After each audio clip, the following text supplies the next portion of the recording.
Jerk! Let's go!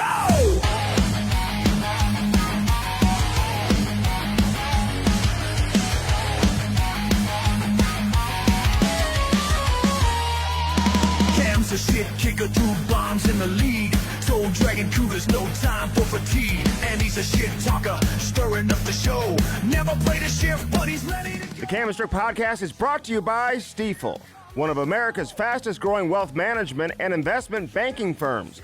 Rooted in St. Louis, where success meets success. Welcome into the Cam and Strick Podcast, episode number 399. Presented by Stifel, baby. Yoink! Wasted 2 beers because Andy fucked up the intro. God dang it. $3.99. Can I talk now? Am I good? I don't know when you're going to stop Am I good? talking. Maddie, can I talk or? Let me know when he's done. Andy went on vacation. That's what we're going to have to hear about for another 30 minutes. Let me know when he's done. His life's exciting. God damn it. $3.99. It's so exciting. That's not even the most exciting part of my life. Oh, fuck. It's interesting. Oh, I have got so much shit going on right now. We'll get into it here in just a second. Okay, what episode is it? $3.99, baby. 99.99. Let's go.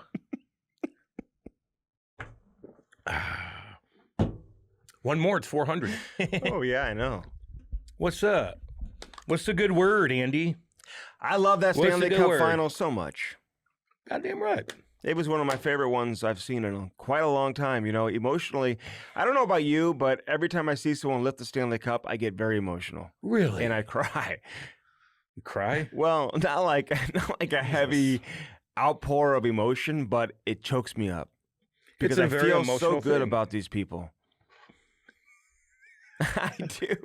It's so fake. Like, it's just the fakest thing in the world. That's not fake at all. It is. No, it's not. Andy won't cry about anything else, but some 37-year-old in the Stanley Cup. Nothing makes me emotional more than watching. He's got 3 kids. Rod Brindamore and Jordan Staal, who's the greatest captain in the league today. And you know who told us he was? Because no one ever talked about him. No one talked about Jordan Staal as one of the best captains in the league. Oh, yeah. Nobody. Okay. Yeah. I mean, the most underrated captain going in the National Hockey League. No one mentions him when you talk about the number 1 leaders and the big-time leaders in the NHL. No one talks about him. But you know who did? Who? Jason Blake. Oh, yeah, he did. When he came on, he was like, this guy's been so good to my son. Yep. He is such a good leader.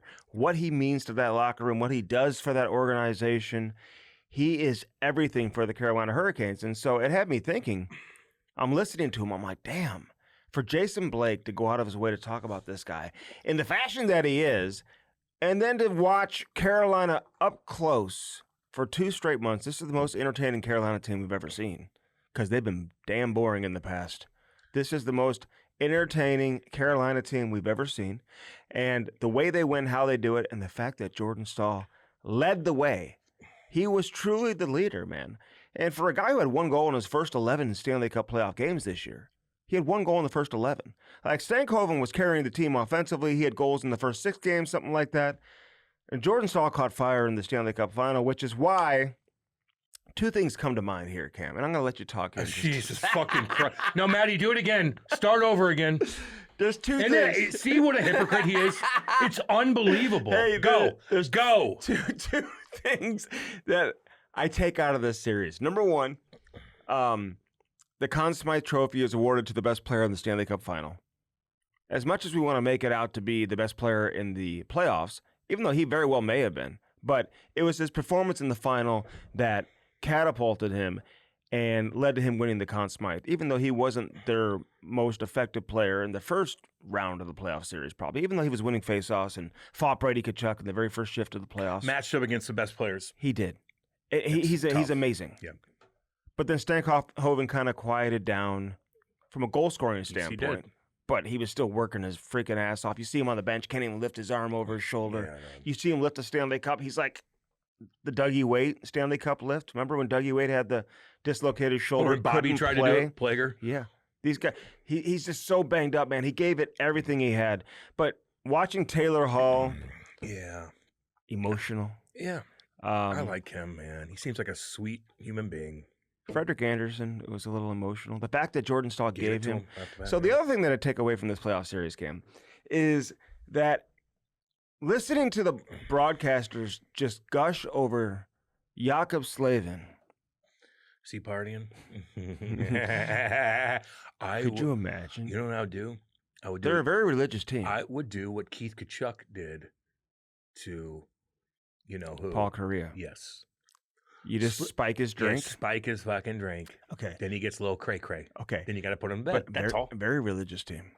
Chatfield's religious. Jordan Really? Stahl's religious. He talks about God a lot. Yeah. I mean, you know who was on their side?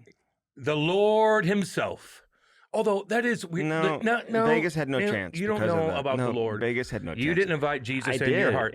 Oh, You did? in summer camp. I bet you did. I was. But they're all- it was an inner city camp. Me and my Stop brothers it. were the only You keep talking. non-inner city kids that were there. Start over. Start over. Andy's talking too much. But can I tell you what the thing I was going You've to been say? talking. Go I know. ahead. Say. So Just talk. I'm going to finish Talk. it. So Jakob Slavin, Talk. they gush over his stick and his defending. He is truly the best defensive defenseman in the league. Oh, yeah. Why isn't he ever up for the Norris? He'll never win a Norris. You didn't put the points up, dude. Duh. So, but would you take him? But you wouldn't take him over any of the defensemen that Name put 'em. up big time points. Name them. Well, Makar, No. Keep going. Quinn Hughes, No. Werenski, Nope. Keep going. um, Bouchard. Bouchard, who was I think second in Norris voting. Would you take Slavin over Bouchard? Or no, It he dep- wasn't second. I think Bouchard was he first team All NHL? Dude, he Or second he team or dominates something. like he does. Like, would you take him over Slavin? Like, I don't know. Like, depends on what kind of team you have. Mhm. What do you need? You need more offensive stuff? Then shit, maybe. Slavin is hard to deal with. They even broke down. People get creative, man, and they break down his plays and what the fuck he does. He's never out of position. He did have a couple wanky ass games Mhm. where he turned the puck over and No, his best game was in Game 6. yeah, his best game. He didn't make mistakes, dude. He's No. in the way. He's so annoying to play against. Like, Yeah. doesn't say anything. Lord, there's a halo around his head. You already know, like, Did if you I see hit him, his like, intermission God's going to interview? get me. No. What if they spiked the You streak? didn't watch the game? Yeah, I watched the whole You didn't game. see his You intermission know, interview? I watched a couple things last night. Like what? What do you think? Oh, the World Cup? No. The UFC? Yes. Shit, yeah, How baby. are you going back and forth? Back and forth. Oh, no, I had the UFC on my phone and then watch a Okay. game. That was a lot of bad stuff. timing by the UFC. But it was. To Because go of up against Game 6 of the Stanley Yeah, Cup right. final. Yeah. Knowing that No one's thinking when that you way. scheduled it that it's during the NBA final too, even though the NBA final Yeah. was over. Yeah, yeah. In a I watched that. thrilling fashion. They're I still watched that- partying in New York City. I watched that too, and I was bored. the NBA finals? Yeah, No, dude. I know, went back and forth. Basketball in general, it's just boring. Not Like, the fourth quarter. what- I'm giving you my opinion. Don't tell me what my opinion is. Good Your God, opinion it's like is talking to wrong. a child. No, I'm not into basketball. Even like Wemby, like he's just like barely touches Mm. the ball, and then he says something, and then he's like, "We dominated." You did. I know you're up a couple, and New York won. And then if you go to New York, the fans are going to kick the shit out of you after you win anyway, and tear up taxis and I whatnot. wore my red Carolina hoodie today. For Looks Eric, good. for It looks Eric, nice and for wrinkled. Eric Stahl, and what is wrinkled? Eric Stahl. Erik Cole. I saw Eric Stahl on the ice last night. All the stalls. Yeah, that was cool. I That mean, there's family's just cool a as million shit. stalls. Stall. I like them all. So, very likable team. I'm just getting back from vacation, Cam. I was just in the Dominican Republic. Stopped by a couple of baseball academies as well. There's a lot of stuff going on there. The drive from the hotel or from the airport to the hotel was one of the Sketchy. biggest, most experiences I've ever had in my life. I don't know if I'll ever redo that No, one. they'll fucking sneak up right in front of that bus, that little bus that you take to like Punta With Cana, guns. and fucking rob all you guys. These little guys in these the smallest pickup trucks you've ever seen. Potholes galore, boy. Well, that's why there's accidents out the ass. Do you hear about that? These baseball players go back there and they got like Ferraris and they're driving on the highway and there's a 10-foot pothole and then they get in car accidents and die. I didn't see. How about that pothole in St. St. Louis? I didn't see a How Ferrari. about that fucking pothole underneath 44 going right in downtown? It's like Really? 30 feet deep. Really? Yes. I didn't see a Ferrari. Underneath a bit. Well, there's not many there, but the players that go back there that actually have They money. have trucks that I've never. I don't even think they'd be legal on the road here in the United States. Dude, you understand? It's the smallest beds in the back, and there's 35 people inside of it. Well, go to Mexico. I have. Yeah, and you'll see the same thing. It's different. You than go to Mexico. resorts in Mexico. You're not fucking cruising Yeah, but around. I had to cruise around an hour and a half from the airport to go through Hour these. and a half. Yeah. Oh shit. So I went through like Oh, the. excuse the me. Oh, my God. Oh my god, dude. I am so sorry about that. Because I don't do no, that. why? No, No, I'm you sorry. say you don't, but you just did. I am sorry. I've been around my wife too much because that's the only time I fart and I burp is in front of her. So sorry about that. That's disgusting, and I'm sorry. Don't even edit that out because I need the people to know that that's disgusting. I'm sorry. And I apologize to Andy, too. I apologize to you. Apparently, I was talking way too much when I was doing the yoink thing. He was. We had to start over. Don't even delete that. $3.99. Remember Sean Vincent? I know. That's my boy. No, his dad. His daddy. 99.99, baby. Vincent Mortgage was up. They went under. I know they did. So They spent a lot of money on and advertising. Sean is sober now in Florida, making damn good money. Oh, That's my good. boy right there, Sean Vincent. A little shout out. What's up? That's good. Yeah, man, I watched a lot of shit last night. That was a very entertaining night of sports. Okay, so I'm not done yet. So Oh, good God. so I'm in the Dominican. What do we do? I'm in The the Andy show. I'm in the Dominican. Don't you have your own thing you can I talk just came from the Dominican Republic. about? God, that's awesome. Do you know it? Do you think it's a third world country? Mm-hmm. I think it's mid world. Okay. Second world. Second world. I read about it because I looked it up to see if it was. Yeah. They've got so much tourism that it's amazing to have these resorts. Do you think those are highly sought after jobs at the resorts? In Dominican? Yeah. Shit, yeah. Do you think they're hard to get? Yeah, I would say probably. There's so many people who work there, and then out of nowhere you'll have like this badass piano player who comes in there, and he's just rocking, shredding the piano. You've got these trapeze people who are doing shows at nighttime. You walk Doesn't by, do you anything see for the. me. I don't. It does not do We anything didn't for me. stop. We didn't go to the shows. Okay, Let's get back to hockey. I have a lot in common with the people of the Dominican. Then move there. They play baseball with bottle caps. You should have went over to Haiti. They and hung play. out. They play baseball with bottle caps, and they're like in a rag, for the ball. Yeah. Or they'll throw bottle caps. It's amazing to watch them play on the side of the road. So anyway, I asked the guy if he would stop so he could go maybe play a little ball. you should have went to Haiti and hung out. So anyway, It's a bordering country. is it? Yeah, so No I shit. looked that up too. No, I told you that what weeks else ago. borders the Dominican Republic? I think just that. No, Cuba's there's down there another too. one. No, And then you got some. there's a got very. the islands. You're gonna and get whatnot. mad that you didn't get this because it's so obvious. is it? Puerto Rico. Oh yeah. Everyone going on a vacation. Did you It's go, a direct flight. Did you go bungee jumping? No, but so Do you know what I'm talking about with that? no. You see that fucking girl? I think was it in Dominican, Maddie, where they didn't strap the girl on. They literally pick her up and they throw off a fucking bridge. She died. No, she survived. The fuck do you think? Dude, I did not hear this. Oh, Where was it? I think was it in Dominican or was it in Brazil? Motherfucking Brazil. Are you serious? They literally throw people off a fucking bridge, and then the thing has to go like in a weird angle just to miss the bridge. And they didn't strap her on. Everybody's like, "What's going on here?" They throw her off, and they're like this. This one? Yes. Oh, That's her? Andy, look. Where's her bungee? It's not on. No, there it is. No. Oh my. Did they think it was on? Yes. They done fucked up.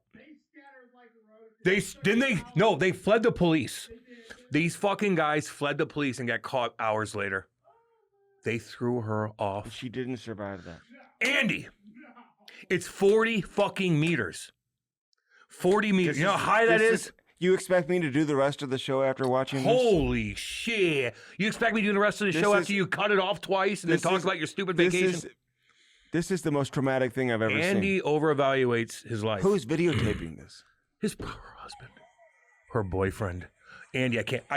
God. God! What the you guys got to look this up. It's so goddamn horrible. Horrible. Son of a bitch. Jesus Christ. Suing. If that happened in the United States, was her fiance there? Yes. Was she an American? No. Her fiance got arrested too because he was going crazy. What do you mean? Because when your family member dies or your loved one gets thrown off a fucking bridge, you usually lose your mind. So why did he get arrested? Because he's probably fighting everybody. Where did you see that video? It's not there. I don't need a video for everything. Sometimes you read stuff. No, They had to contain him. Video. They had to contain Well, him. yeah. Well, no shit. What if they did that to Kate? Would they have to contain you? I would jump off too. You would? Oh my god. No, I'd throw them all first, Okay. and then I'd jump off. Okay, now because I couldn't handle now it. this is Because you no, this is affecting my mental. Because Andy would be up there like, I'm not going first. Take the children. My mental health. Take the children. Let them see if they survive first, and then I'll go after. Don't do that shit. Don't do it. Weird. That fucked me up all goddamn weekend. Son of a Can bitch. I tell you what else happened to me? No, you can't, Dude. I gotta put my foot down I eventually. have snakes in my backyard. Andy's so feminine. It's no. Stop. Can I? Because if we're gonna do this route, then Andy's gotta tell you. He's got a snake next to the hot tub that he just got. He's got a snake. And I couldn't tell what it was. It didn't look poisonous. I could tell by the shape of the head. It didn't really have that curved look. You didn't know. No, but I would say it's not, but I'd kill it anyway. And he's like, how do I kill it? Chop its fucking head off. It's too close to your house. You got your dog out there. Listen, guys are gonna bullshit me. It's not a black snake. It wouldn't. It could. It is black. Was it all black? No, it didn't look. Yeah, but it was grainy as shit. It wasn't. Dude, it didn't look. So Andy's calling me. He's like, I don't know what to do. I'm like, what do you mean? Kill the motherfucking thing, dude. It's too close to your house. So I'm gonna show you some surveillance video. Like, what would happen? Like, it's just. What do you mean? If shit went down, Andy's just gonna. I mean, oh God, Look you at don't me. know. Yeah, you don't know what you're doing. He's like, should I hit it with a hockey stick? I go, no, you need a shovel. Then I realize Andy doesn't have a. No one cares. No, look at that. Hold on. Yeah, awesome. Post that, dude. Keep posting. Look at my hockey stick. See that? You're not even strong enough to kill that thing with a I'm hockey looking stick. for it. So I brought a shovel down too. So I was gonna. So it went under the hot tub, dude. And I told you. Now you ain't ever gonna get in there again. It's gonna be a waste because you're. So I sprayed a hose underneath it, and I think it must have gone away. Dude, no, because they crawl up in little crevices everywhere. Are you kidding me? Yes, they do. They're snakes. Okay, they crawl in little crevices. It can't survive inside the hot tub. It could do it at once. This thing's been around a lot longer than you have. They know how long do they live for?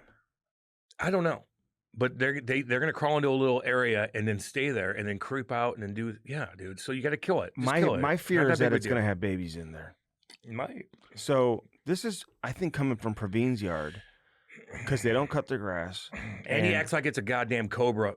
It is. Did you see its tongue sticking out? It's not a cobra. Cobras aren't here. Do you get that? Fine, but you know this is Cobra's the scariest thing in the fucking world. One of them. This snake is definitely venomous. It might be. It might not be. I'd kill it anyway, Andy. I'd just kill it anyway. Did you see its tongue sticking out? Yeah, that's what they do. That's how they. Do you know why do you think their tongue's out? What do you think it's doing? He's thirsty. No. He's trying to bite. No. He's scared. Nope. Why? His senses. That's how he could tell if there's an animal there. It's like his smell. So he's smelling us? You think humans? He's smelling you like this pussy. I'm gonna go fucking sleep in this hot tub and fucking have babies in there because he ain't gonna kill me because he doesn't have a shovel.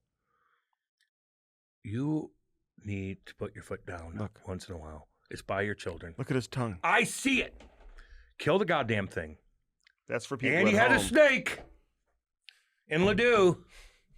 So see snakes every fucking day. Praveen's got his okra garden and all these gardens going on back there. Do you think that's what's attracting the snakes? No, the snake is they're just caught between a highway and a school and another highway and stuff, and they're just kind of just figuring it out. So I will say, because Praveen, remember I told you years ago, he told me he saw white snakes.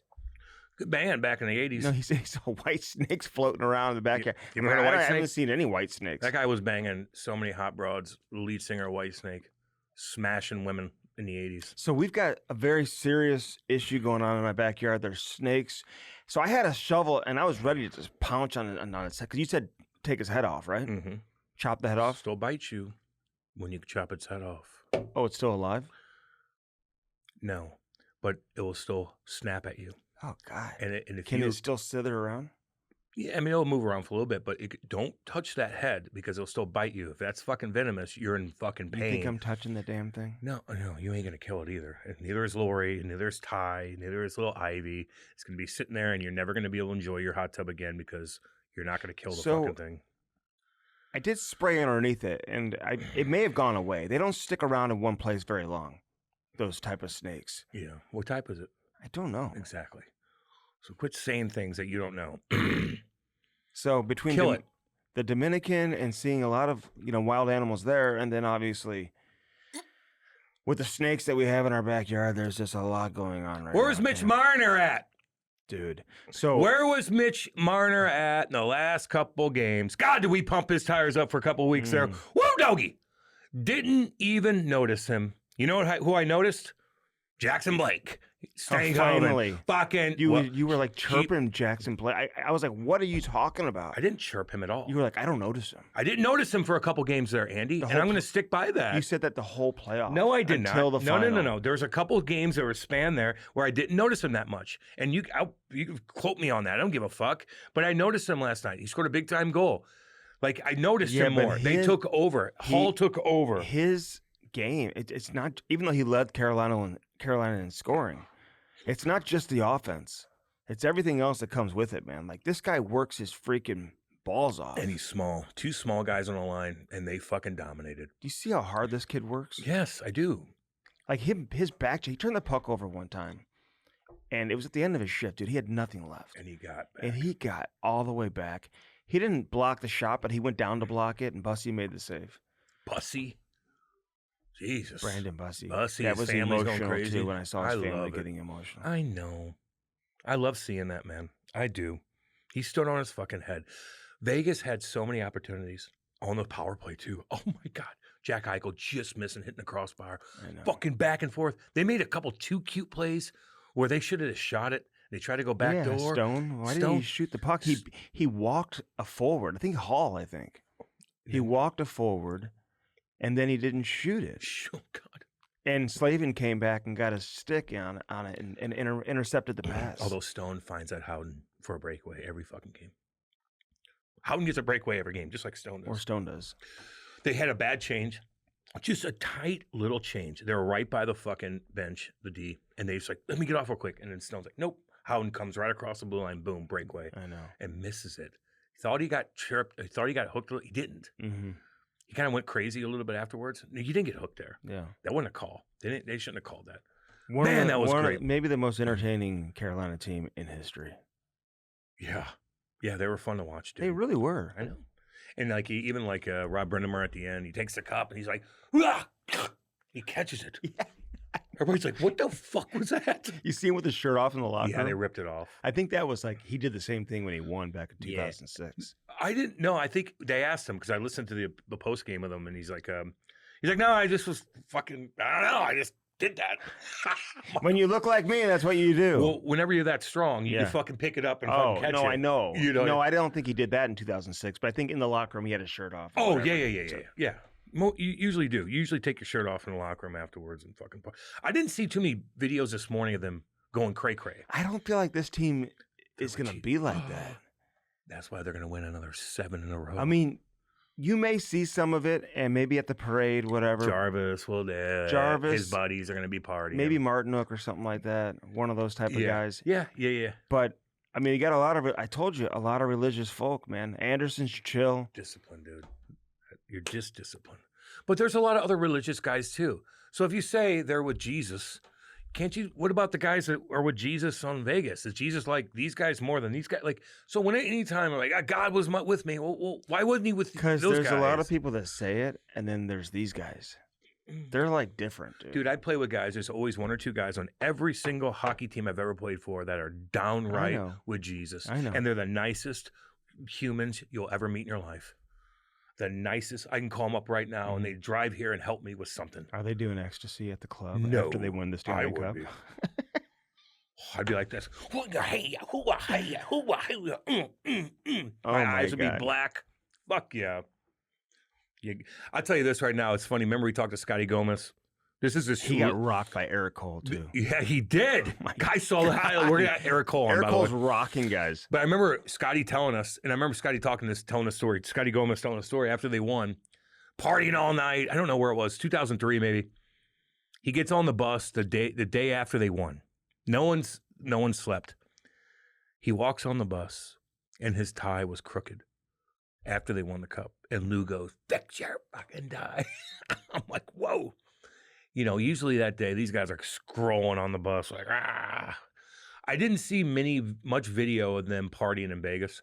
I saw a couple little clips of them cruising down at the casino and stuff like that. But shit, they deserve it, man. And you know what? Their farm team's pretty goddamn good too, right? So these guys might be in the mix for a long time. They might be in the mix for a long time, and they deserve to win. 16-3. Jesus, they dominated. Jackson Blake and Stankoven, they may get a little crazy. Yeah. Maybe Taylor Hall is going to come out of his shell. Yeah, I hope so. He's turned into a great player. You know, he Turned in. Well, he's been up and down. Okay, let me explain Yeah. my opinion of him. Because for the first overall pick, he had such a great career in the OHL. Windsor boy. What's that one? And he never put up dominant numbers. He won the Hart Trophy one year, and it had to have been a down year. I mean, he had 93 points that year. That was his career season. I think maybe 1 or 2 seasons in his career, he got to over 30 goals. Even this past year, he didn't get to 20. Had some down seasons offensively in Chicago. He's probably like, get me the fuck out of Chicago when he was there a couple of years ago.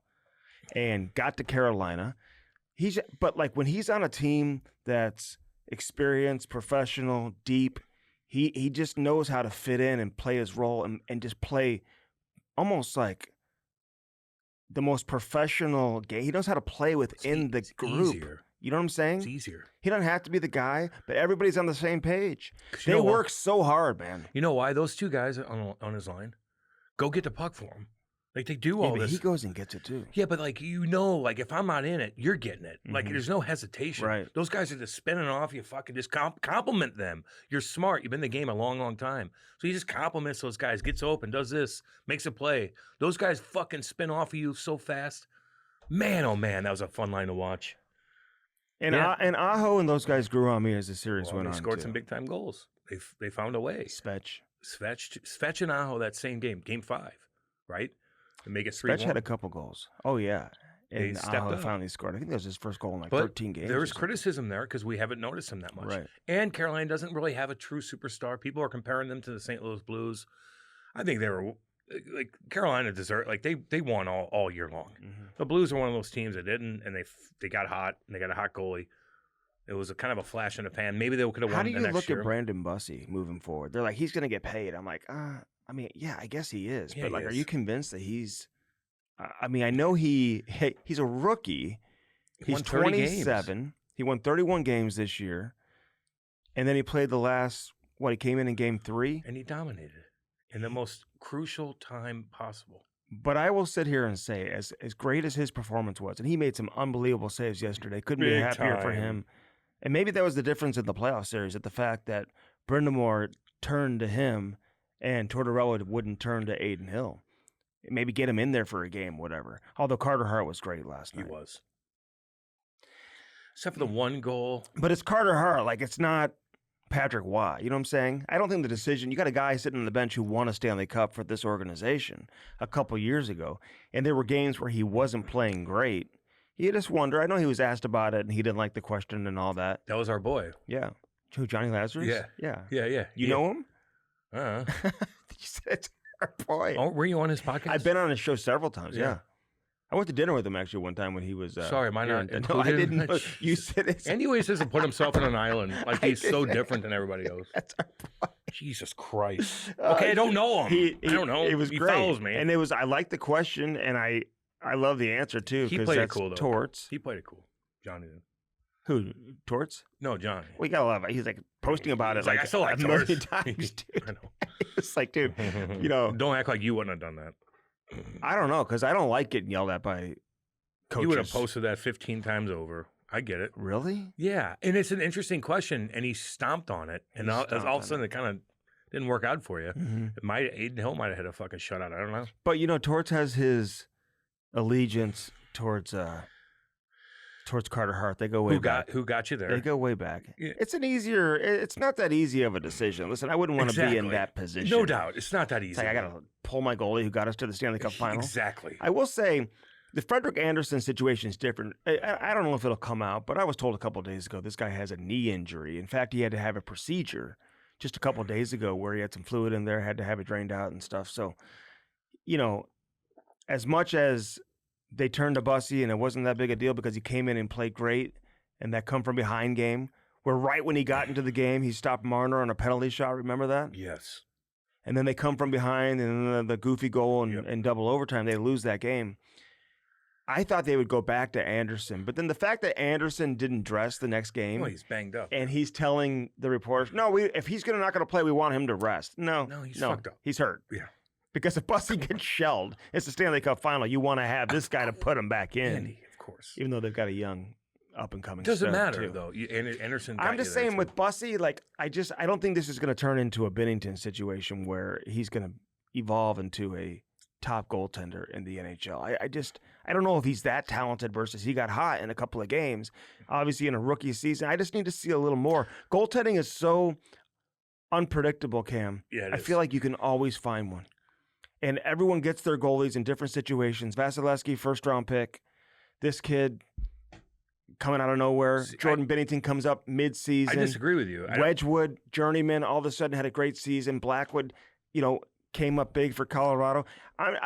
I'm just saying, like, they're not easy to find, but They're there. they're there. And sometimes, like, I get that. you got. They're not easy to find though. No, they're not. You don't know They're not. that if it was easy to find. But I'm saying they come from all different. Yeah, like it most could be superstars are drafted higher, or they're going to be Sure. superstars. Goalies, you just got to find them. he could play but in the they come minors. from all different situations. He can play in the minors for 7 years, and all of a sudden you're like, this fucking guy's Yeah, unbelievable. I know. But the minors are so scrambly that you kind of don't know because you look at his numbers, but you actually got to watch him. And you're like, wow, he's really talented. Carter Hart hadn't played in like 2 years. He was tired, dude. You could tell he's worn out. If you're Vegas, Vegas was worn out. Carlson getting hurt fucked a lot of things up too. Oh, dude, that's why they weren't very good during the regular season. Did you see Torts when Carlson got hurt on the bench? Remember you texted me. He's like this. Fuck. Yeah, because he knew. He knew. And When you get one guy, and Carolina didn't get banged up. Well, because he knew that whatever the trainer told him that he wasn't coming back. I know. And Damn. people said Vegas didn't have a great season and whatnot. Who was hurt all year? Him. Carlson. Yeah. And he wasn't available in the first round, right? Then he comes back in and they start just Dominating. Because he's good. He's really good. And he's sneaky good. mm-hmm. It's kind of like Aho a little bit where you kind of don't know, but Yeah. he does things. Does He's things. always does stuff. Just does things. And he got hurt. And Torts' fucking facial expressions. You're like, All right, couple things for woo! you. Do you bring back Torts if you're Vegas? I don't know. Andy, I don't know. Torts with 2 months Torts, I like. Yeah, I know. Fucking Can we 8 just hire months? Torts for 2 months? 8 months Torts, I don't know if I like it. I don't know if or a lot like of guys a year like and a it. half or 2 years Torts? I don't know. But if any team could be like, okay, Torts, it's Vegas. Like, it's Vegas. Like, Stone and Eichel and those guys are like, okay, calm down. Like, I don't know. I don't know. But Torts is on, like, again, like, he does what he wants. He'll say what he wants. You're like, fuck. Like, he's hard to deal with. But he'll get you going. He got those guys going. He did. He did. But there's a lot of coaches you bring on late in the season. When- Sometimes you find that change and you just that instant energy, that change that sometimes you need. I don't know, because now if you bring him back, you're committing to him I know. for the how next long? couple of years. And I just look at it, if I was a GM of any team in the league, like where would Torts stack up on my list of Coaches. Yeah. coaches Yeah, I that know. I want to hire? And I- I don't know if he'd be in my top 5 or top 10. I'll tell you what, when Vegas is up 2-1, I'm like, these guys are unstoppable. This could have been a game changer, though, for his legacy. Oh, shit. Yeah. God. Yeah. You know what I mean? Imagine He that. could have just sailed away in the sunset, No, I done know. television for years. Now and he's it's like all this. Fuck. And I just touched it. I wanted He this was so again. close. I was right there. When they were up 2-1, I'm like, these guys aren't losing. Yeah, I thought so too. These guys aren't losing. And then Carter Hart started letting goals and fuck, and then Eichel slowed down a little bit. He did. He slowed down. Still made some great passes, man. He Always- sets guys up. He always does. But you could tell, like, in the neutral zone, when he's shimmy shaking through Mhm. cats, he wasn't doing No, it he as wasn't. much. Barbashev slowed down. Barbie didn't notice him that much either. He got rocked a couple times. He wasn't hitting guys. Well, because he's hurt.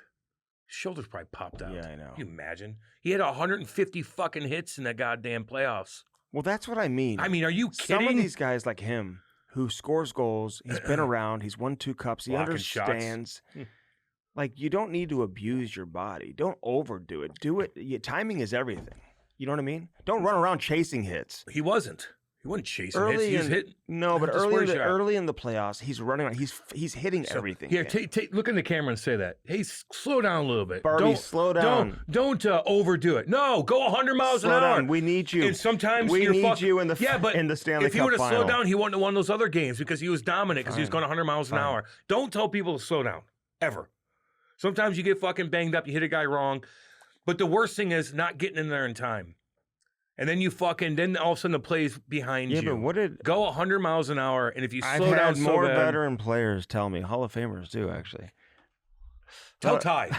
Tell No, Ty next you know what they tournament, say? slow down a little bit. You know what they say? No, I didn't say slow down, meaning like don't work hard, but just don't put your body in a vulnerable situation. What do you mean by it? We're playing hockey. Save your shoulders. Well, save your shoulder. Don't block that shot. Save your knee. Don't do this. Save that. What are you talking about? He's not a fourth line guy that has to do that to get ice time. No, but he's him going 100 miles an hour created plays out the wazoo. I've had and so that's many why he veteran was players successful. telling me, hey, you know how I last so long, how I play so long is I use your stick. You got to be smart, and I don't chase hits and abuse my shoulders. Yeah. You're talking with guys that aren't hitters. We're talking to guys that we just had on. Fucking Chicklets, what's his name? Had played 800 games in a row. That played in Arizona. Yandel. Yeah, of course he's going to say that.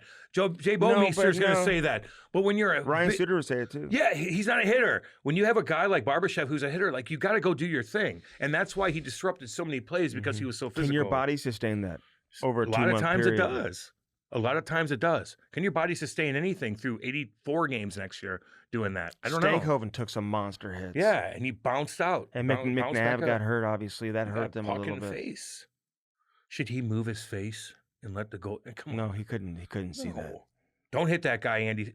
Barbie, don't slow down a But you know what I bit. mean? If you have a chance to hit somebody, hit him. But if you're chasing all the way over here, Did it look like he was doing that? early in the He was smashing guys. killing guys.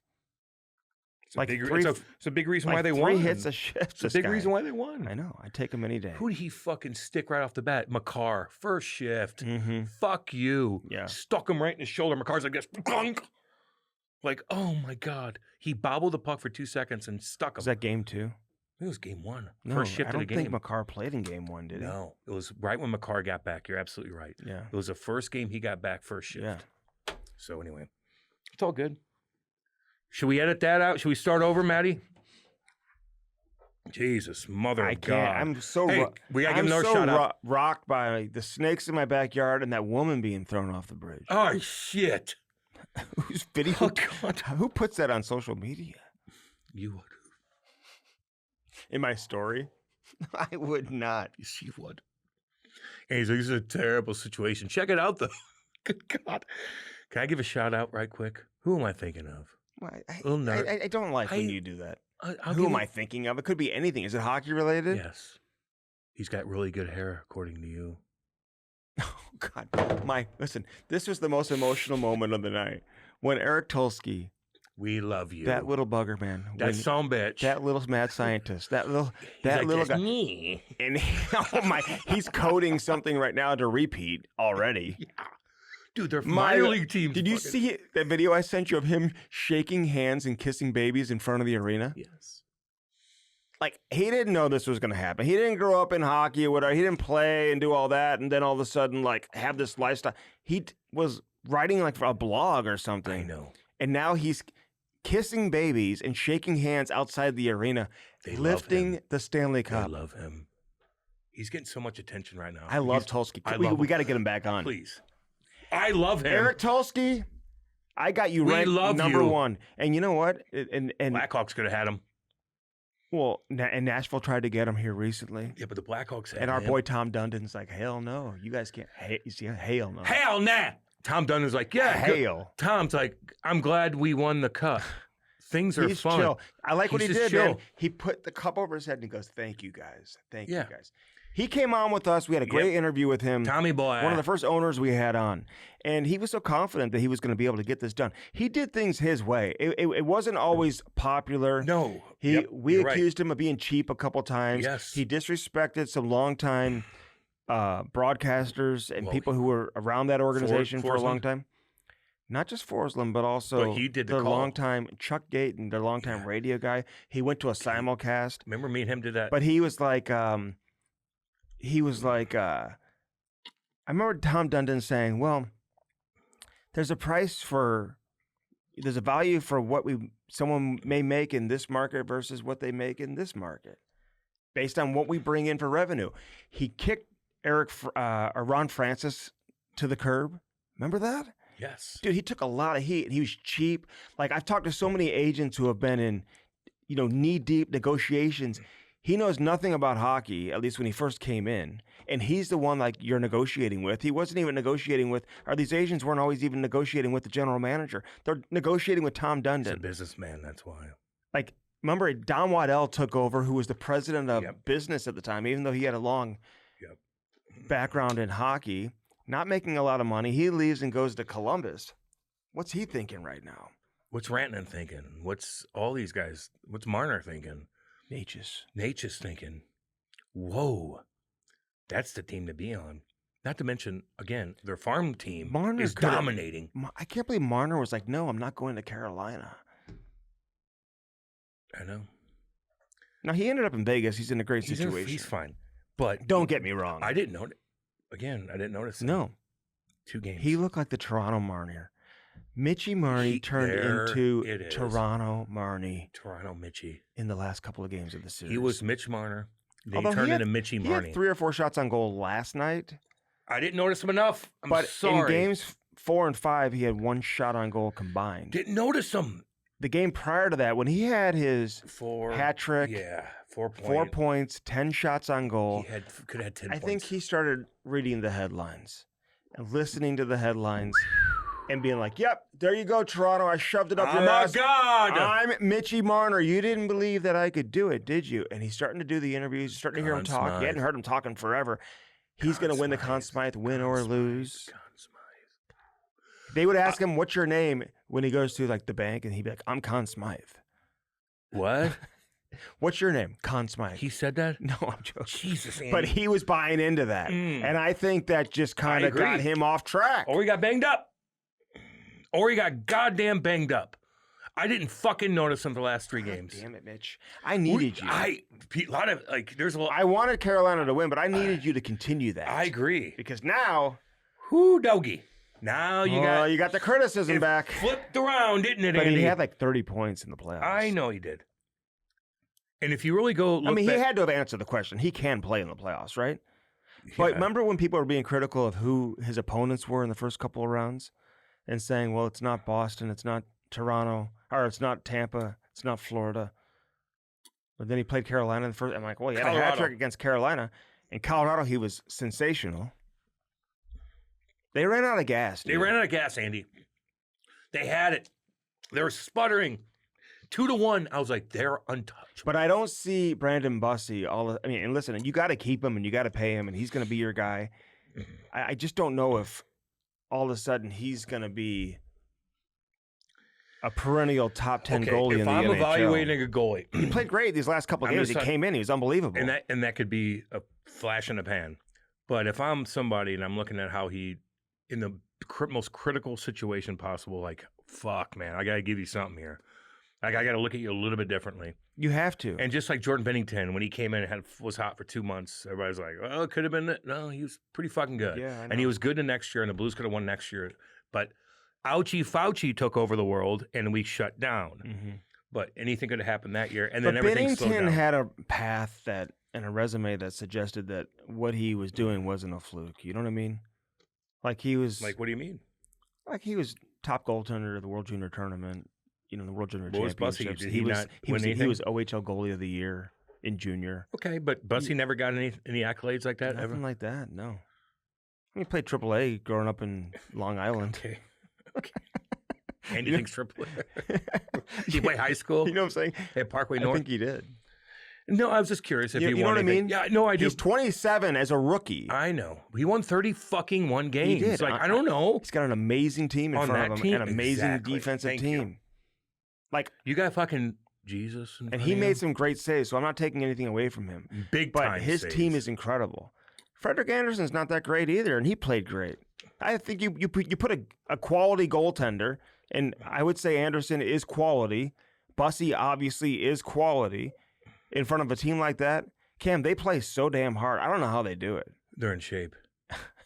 They're the most conditioned team Big Rod in the NHL. Big Rod was talking. I love listening to post game everything. Oh, I don't care what fucking. I just want to hear the coaches talk. Mhm. I love it. He's like, we could have won a couple fucking times. He's like, we got goddamn hurt, and it's fucking train fell off the tracks. Did you hear for Dundon's 2 seconds? Dundon said, "Well, I thought we would have done it a little sooner, but Well, we all did. Because you guys have been dominating for fucking years and years and years, and then all of a sudden you get banged up, and then something happened. Remember, they would just turn it off. I looked at Brendan Moore. This is his 8th or 9th season as the head coach. Feels like forever. He was hired in 18-19. Now he was the assistant coach under Bill Peters and Kirk Muller. Bill Peters. and Kirk Muller and those guys. You didn't get back to me? Oh, he didn't. Kirk, text I you. love you. He didn't Like, text all you you want to back. do is get you. I'm sorry I bothered you. I know you Oh were my traveling. God, Kirk. I go, hey, he's like, Kirk, Cam, yeah. what's up? I go, hey, just want to know if you want to come on the pod. Nothing back. Oh, I'm like, Jesus. oh, jeez. Kirky. Kirky, we love you. So he was a head coach. yeah. So but Brendan Moore, first year, round 3. Second year, I think round 2. Then round 1. 2-1. Then round 2. And then 3-3-3 final. Wow. Is yeah. Brendan Moore the best coach in the league? Wow. Damn good question. Right now, if you win the Stanley Cup, you're the best coach. Yeah, in the but league. who's the best coach in the league? Is it Rod Brendan Moore? From a consistency standpoint. Yes. Like even these other teams that win Stanley Cups, Florida, Paul Maurice is up there for sure. Johnny, Koopy. John Cooper is a great coach. He is a fantastic coach, but Jack Adams. we got to get him. Yeah, I know. He won the Jack Adams. I don't know how to read into the Jack Adams. He's got a great team. He's a great coach. I love John Cooper. So do I. But they've lost in the first round several years in a row with too good of a team that should be bowing out that soon. I agree. I agree You know with what you I'm on that. saying? Andy, I agree with And you. his 100%. Stanley Cups, nothing against his Stanley Cups, not taking anything away from his cups, but they were You know, they were wait. they were the goofy cups. They were the goofy cups. They were bubble cups, we gotta- COVID cups. Come on. So I needed Exactly. Tampa to win another one. Andy, I agree with you. I know he won the 4 Nations, lost the Olympics. He's a hell of a coach, man. If I had to choose one coach in the league today, and John Cooper was an option, it'd be hard for me not to choose him. So he's your number one. Probably. Okay. But Rod the Bod's certainly up there. Oh, he's maybe 2. He's Certainly. 2 or 3. He's Two or top 3. Top 3. Shit, yeah. Shit, yeah. And then you got these other guys, who've just been around. They're always good. They're always consistent, but they don't stick around in places very long. The Cassidys, the Pete DeBoers of the world, Yeah. those type Well, of guys. he hasn't won. He has not. He has not won, dude. He's come close. God damn, he's game 7 some bitch. But he hasn't won. He wins a lot of game 7s. Fuck, he wins a lot of games. All right, now where do you put Babcock in this category? Oh, Jesus. I don't know what they're doing up there, man. Edmonton. Why How even do desperate that? are you? Why even bring that to attention? Why would you bring negative attention like that? How stupid Does is that? Zach Hyman want Babcock? Is it I don't give a fuck if he does or because not. Hyman's family owns I know. Brantford, And they just hire his Babcock son, Jr. who I love. He's a nice guy. He's a very nice guy. He's a nice guy, dude. Very nice guy. And I like Bob too, or Mike too. He's always nice to us, and he came on our Mike podcast. was always nice. I could Sorry. text him right now. He'd politely get right back to me. I know, But then you hear Daryl Sutter's an option. I just feel like, he could be a torch. is that the issue? Edmonton, do you need a hard-nosed, What do you? old school You coach? do? Is that what you need? It's not because you're not a very good team. Or not deep? You're not deep, and your best your players goaltending? play like 25 minutes a night. They're goaltending always on the sketchy? ice, and they're not committed to playing defense. And they put the next line that comes out over the boards in a bad spot every time they change. Yeah, which is such a listen. If you're a hockey player, man, oh my god, I've been through that so many times. Oh yeah. Yogs used to do that to me, man. Oh god, he would take 2-minute shifts, and I'm like, come on, and you can't say anything to him, but then it fucks everything up, like it does. And 2 guys go out, and you're sitting there. It just little things like that add up, but they're not deep. So they're like, we need Babcock, we need Daryl Sutter.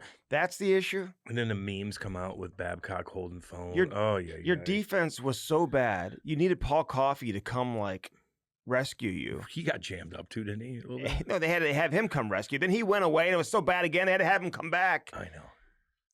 Darnell Nurse, you pay him like he's a number 1 defenseman. 9.5. Now he wants out of there.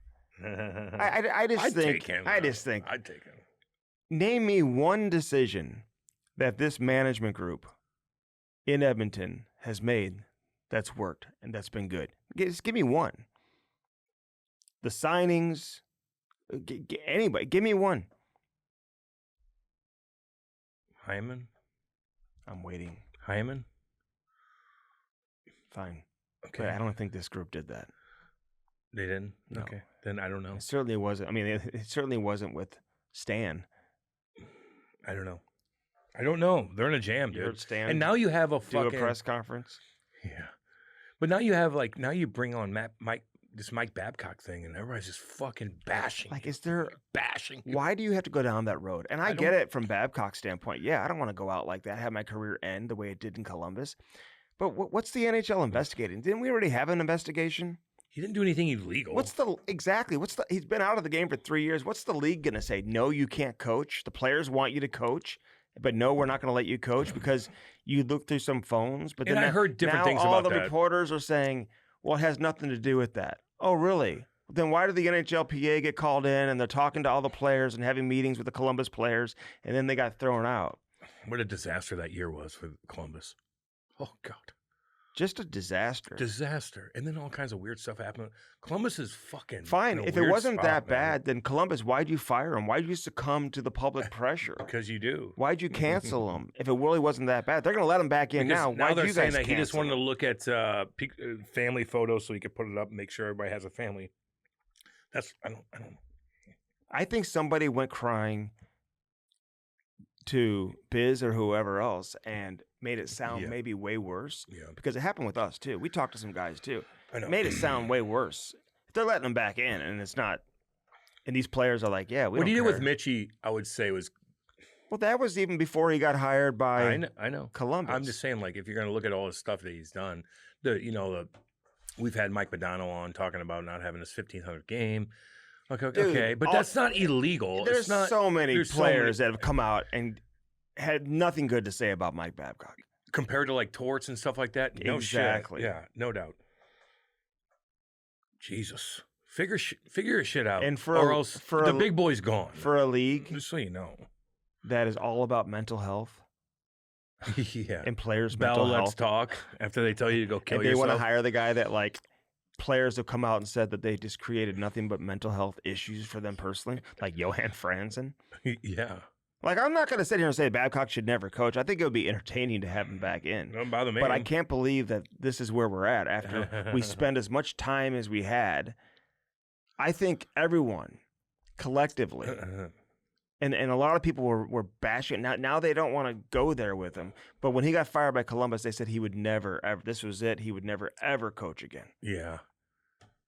Yeah, he probably won't though. But how desperate I don't- does Edmonton look Or right is it now? just like is it one of those things where it's like, hey, we're looking at this guy, so you guys, I don't know.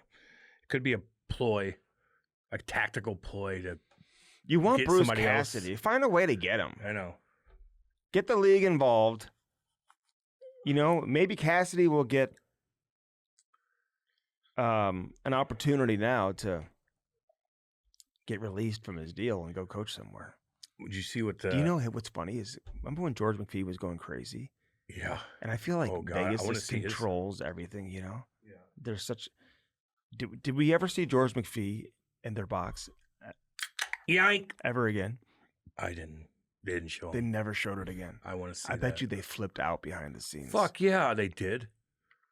I want to see I want to see who he's chirped because he was talkative, like he was talking to himself. So when they had the camera on him, he's like, "Fucking No, get he's it out!" like, He's like this. "Rawr, rawr, get out!" So I kind of want to see, like, I want to look at his, I want to like get like a John Boy on him. I don't know if you know who that is. Who kind of looks at what they John Deere? No, John Boy. Oh, yeah. Who Oh, it films reads his lips? Reeves lips. I just want to see who he's chirping. He does a Is lot of baseball is he stuff. Yeah, but it's pretty funny. Is he chirping Marner? Is he chirping this guy? I'm just curious because he was very outgoing and talking. And the camera's on him. Like, And he- fuck, keep that camera He on runs him. the show. Keep that camera It on looked him. like to me in that box that he runs the show. I mean, obviously you have the agree. big dog Foley, but I think George is like... Big Because Georgie. McCrimmon was like, I'm not saying He's like anything. this, you know. I got Yeah, George. I got George next to But me. everybody's different when it comes to that. I know. Lou doesn't fucking do anything. He's like this. the whole time. So it's like, No, some people are more emotional than others. Army will be there until he's fucking Oh, he'll lose his pissed. mind. Pissed. I wonder how Steiner's going to be when the cameras on him up there when he's fucking pissy. I bet you he's he'll going to get mad. He'll get fucking he won't mad want the too. cameras on him. No. I don't blame him. But what does it tell you? I think a couple of things. First off, the fact that they're going to the Babcock well just tells you everything you need to know about the lack of coaching depth available. And there's no coaches available, apparently. Yeah, there is. It's like there's no Well, goalies. then, where are they? Doesn't mean that there's not available. That means that these fucking teams don't want to. They recycle. It's the same I guys agree, every year. But there's good coaches out I there. know. And there's no. We just interviewed one. And the lack of good GMs available. It's the same shit. But I mean, there's yeah, but like, I'll be interested to see the Devils. Like they hire the Sonny Meta. Like maybe he's going to be a great GM. I don't know. They're all trying to copy Tulsky, man. There's only one Erik Tulsky. Cannot be imitated.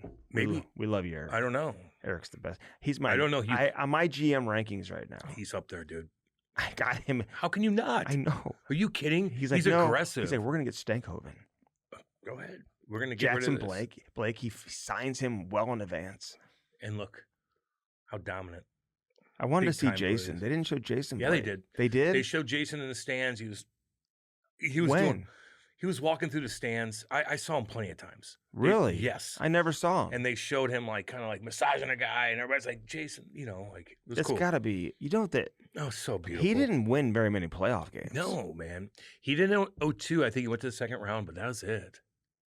But for him to play as long as he did, and to now, I just envision the barbecue and the party they're going to have celebrating the Stanley Cup. He seems like a cool cat, And he's too. cool as shit. Yeah. He's an all-in, love him. invested hockey dad too, man. And he comes on our show, and he's cool as shit. He was tough to play against, went It's 100 like miles an Jalen hour. Brunson's dad. Yeah. Did you see those videos? Jalen Brunson, you know who that is? Yes. He plays for the Knicks. I know. Great dude, man. He really seems is. like a cool He's guy. cool as shit. Yeah. He won championships at Villanova. I don't like how he's always talking about being overlooked and stuff. I don't know. You were like McDonald's All-American. I know you were drafted in the second round, not a first-round pick. He got all the major accolades and all the major awards in college. And he took like $100 million less to go to the Knicks.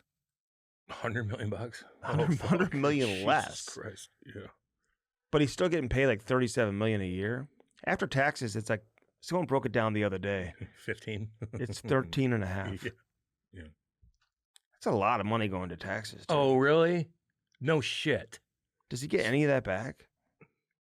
There's an escrow in the NBA too, so maybe he gets some of that back. I don't know. Don't know. Can I? But anyway, there's videos of his dad training him when he was like 12 years old. Yeah. And how hard his dad was on him. Bring it back. Go back. Get your head up. Don't walk. Run. Is that hard? Right to left. Left to right. Is that hard? You're loafing. Let's go. Do it again. Do it Throw the again. ball all the way back. I'm gonna Then throw do it again. I'm going to make you run all the way back to the fence. Do it again. His dad was a great NBA player. Well, Fucking journeyman. Go.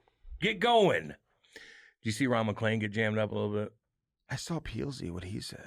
Oh, Peelsy. You know when Peelsy's Woo, Peelsy, what's up, you know baby? when Peelsy's Some bitch. been in the God. in the You know you in the fucking Vino, drinking. boy. Woo-wee. Woo, Peelsy, what's up, baby? He he bashed. said something about Fuck, he bashed Ray Ron Ferraro and McDonough too, like a week ago.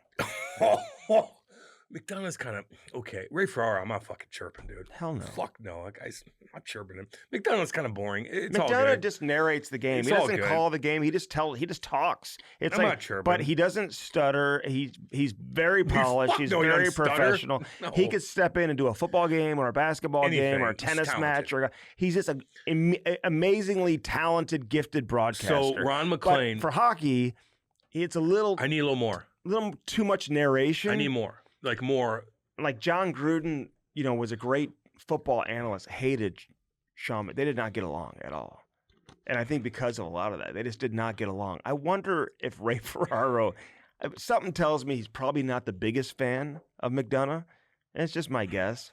But regardless, I wouldn't be chirping Ray Ferraro either. No. I said the other couple weeks ago. Not doing that. A couple episodes ago, I said I think he's truly one of the best. And he's grown on me smart. so much. Yep. Not that he needed to grow on me. No. but I just didn't appreciate how good he was until he's been on a lot of these big major games calling, So Ron Stanley McClain, Cup finals. I guess there's a clip. They were on Hockey Night Canada. And there's a clip. Oh my God, did you say roofie? I'll explain it. Yeah. And the main guy who with the blonde hair, what's his name that holds the cup that we locked out in 2019 with Patty's party? Pritchard. He's sitting there like this, passed out, which he's going to be so tired anyway. He's like, it looks like you got roofied. Oh yeah, with all the sexual assault stuff going on. So here's my take on that. Ain't that big of a fucking deal. Like if you're going to term Ron McClain with the Don Cherry stuff, that's fine. I get that, man. I get why people are pissy with him.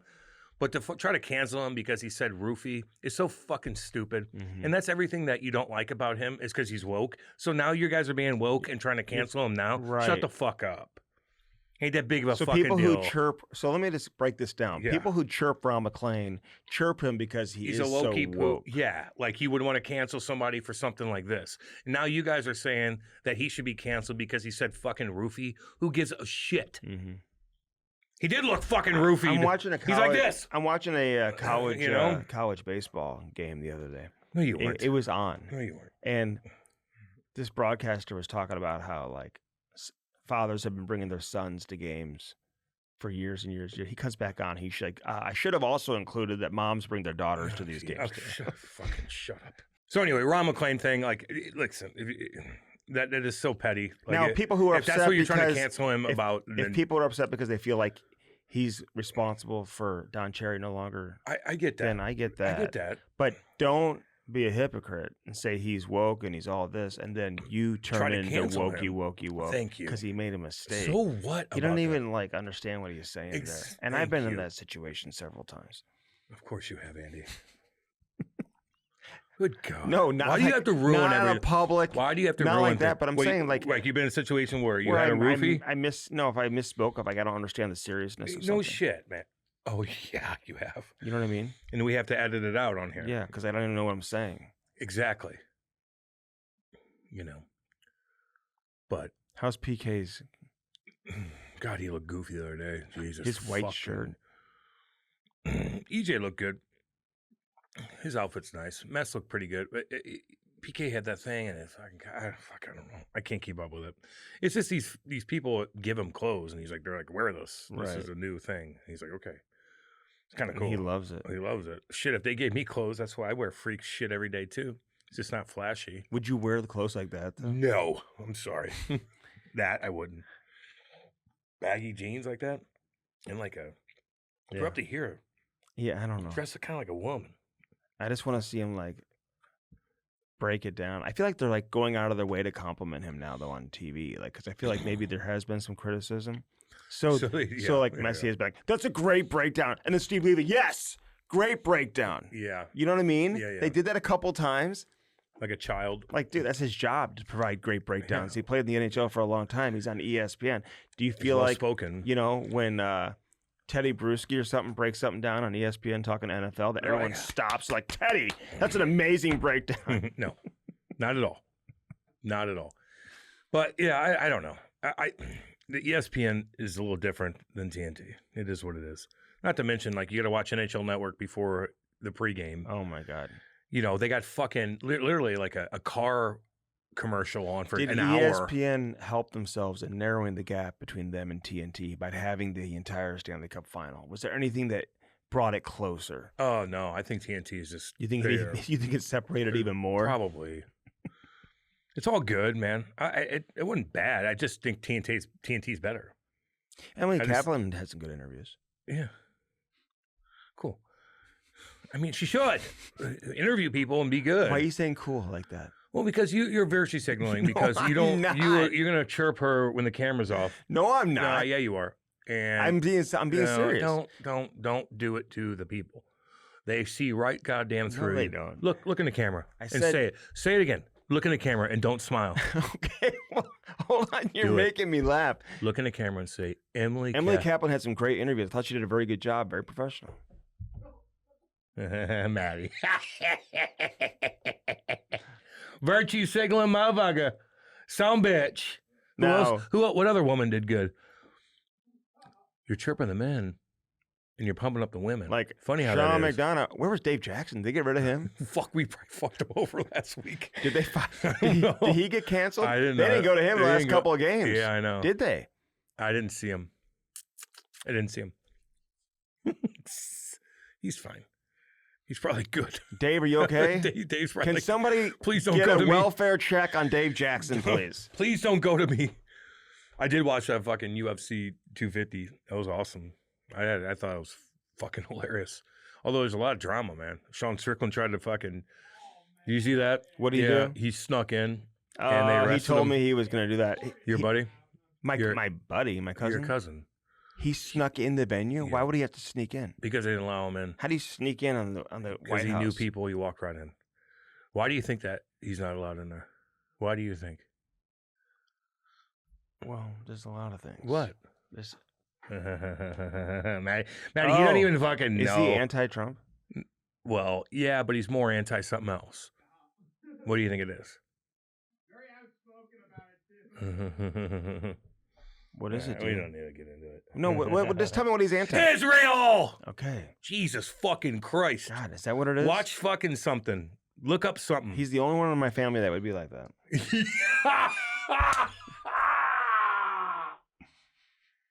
Show me on a map where Israel is right now. It's in the Middle East. Show me. By the Red Sea. Show me exactly where it's at. Right on the Red Sea. Show me what it looks like.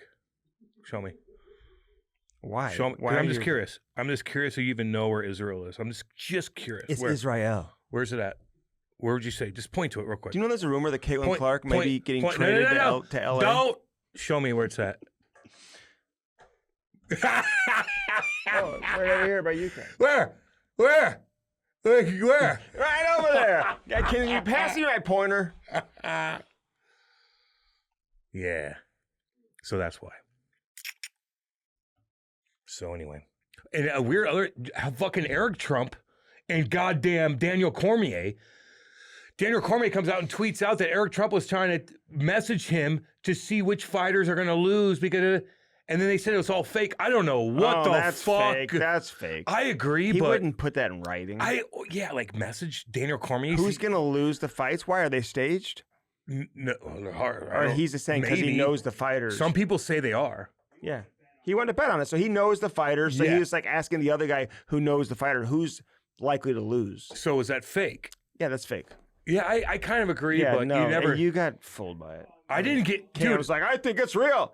Shit. And none of Yeah, that but going I'm- down in the Dominican with my people that I was with. I'm kind of pro Trump in a way. Yeah. More than anything else. Okay. Like, do I agree with everything? Are you getting- So, well, I'm like, I was confused by this, and Cormier had to come back I out. know It what was you're really saying. interesting. I feel like so you're- you would think I'd be the I other know, way. I know. I feel So- like you're getting kind of sick of Trump right now.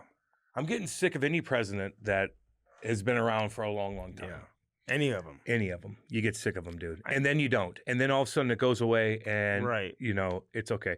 Um, But I thought everybody's like, this is embarrassing. Can I ask- They had transgender fucking people half naked with like, this was cool. This is American through and through. There's a fucking eagle flying around. The weather was great. They're walking out of the White House to shit kick each other. I like Can it. I ask you something I very liked it. controversial? Yeah. And we don't like to run away from things. And there's been a very hot story in the news. And just your take on the whole What?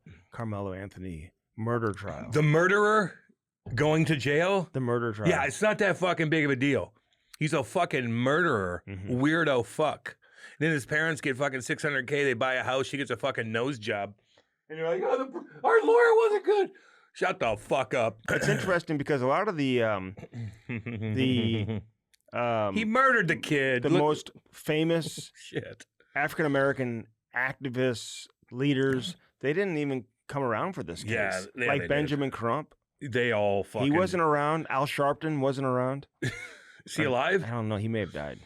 You know, like, they all did. And The they guy who was protested. speaking on their behalf, it was like a convicted felon. It's the most odd. Yeah. Weird. like weird crimes. Too. Their first lawyer? Yeah. Yeah, I know. Like weird crimes. And even Community Notes showed that on Twitter when he came out and gave a little speech. Like, this guy was a fucking. Even Twinder. Stephen A. Smith was like, "No, Dude, you he weren't killed supposed to him. be in that tent. Why do you have a knife at the track meet? You get in a fight, you pull out a knife, you stab the guy in the chest, dude. And then their activists are like, we should dig him up and stab him again. Like, fucking nuts shit. Who said that? His Oh team. God, But you know who's going crazy is the kid who died, his dad. Yeah, I know. Blame him. He's And probably his just brother. losing his mind. His brother's not saying much. His brother won the. I wouldn't be able to go to court like that and be normal. No. I wouldn't. If something But the happened, parents- if something happened to Kate and I was in court and I saw that motherfucker, Okay. I would go to jail. My life's already ruined. I'm going to jail and I'm going to get you. Carmelo. I'm going to get you. Carmelo's Me and parents, my boys are going to get Carmelo's you. parents didn't go to the sentencing hearing or the trial or the announcement. Because they knew. You don't go there and support their son? They knew. Come on, Maddie. Fucking fucked. Fucking stab a kid like that. What do you mean? Then again, Andy, it's all good. What kind of knife was it? Like a Fuck some that, of whatever. You have a some of fucking these, knife. you know, you see all these news shows with all these panels and these like It wasn't even that big of a knife. It's not even. It was like one of these. Has a scissors on it. Has a switch. Okie dokie. Okie dokie. Fucking murder.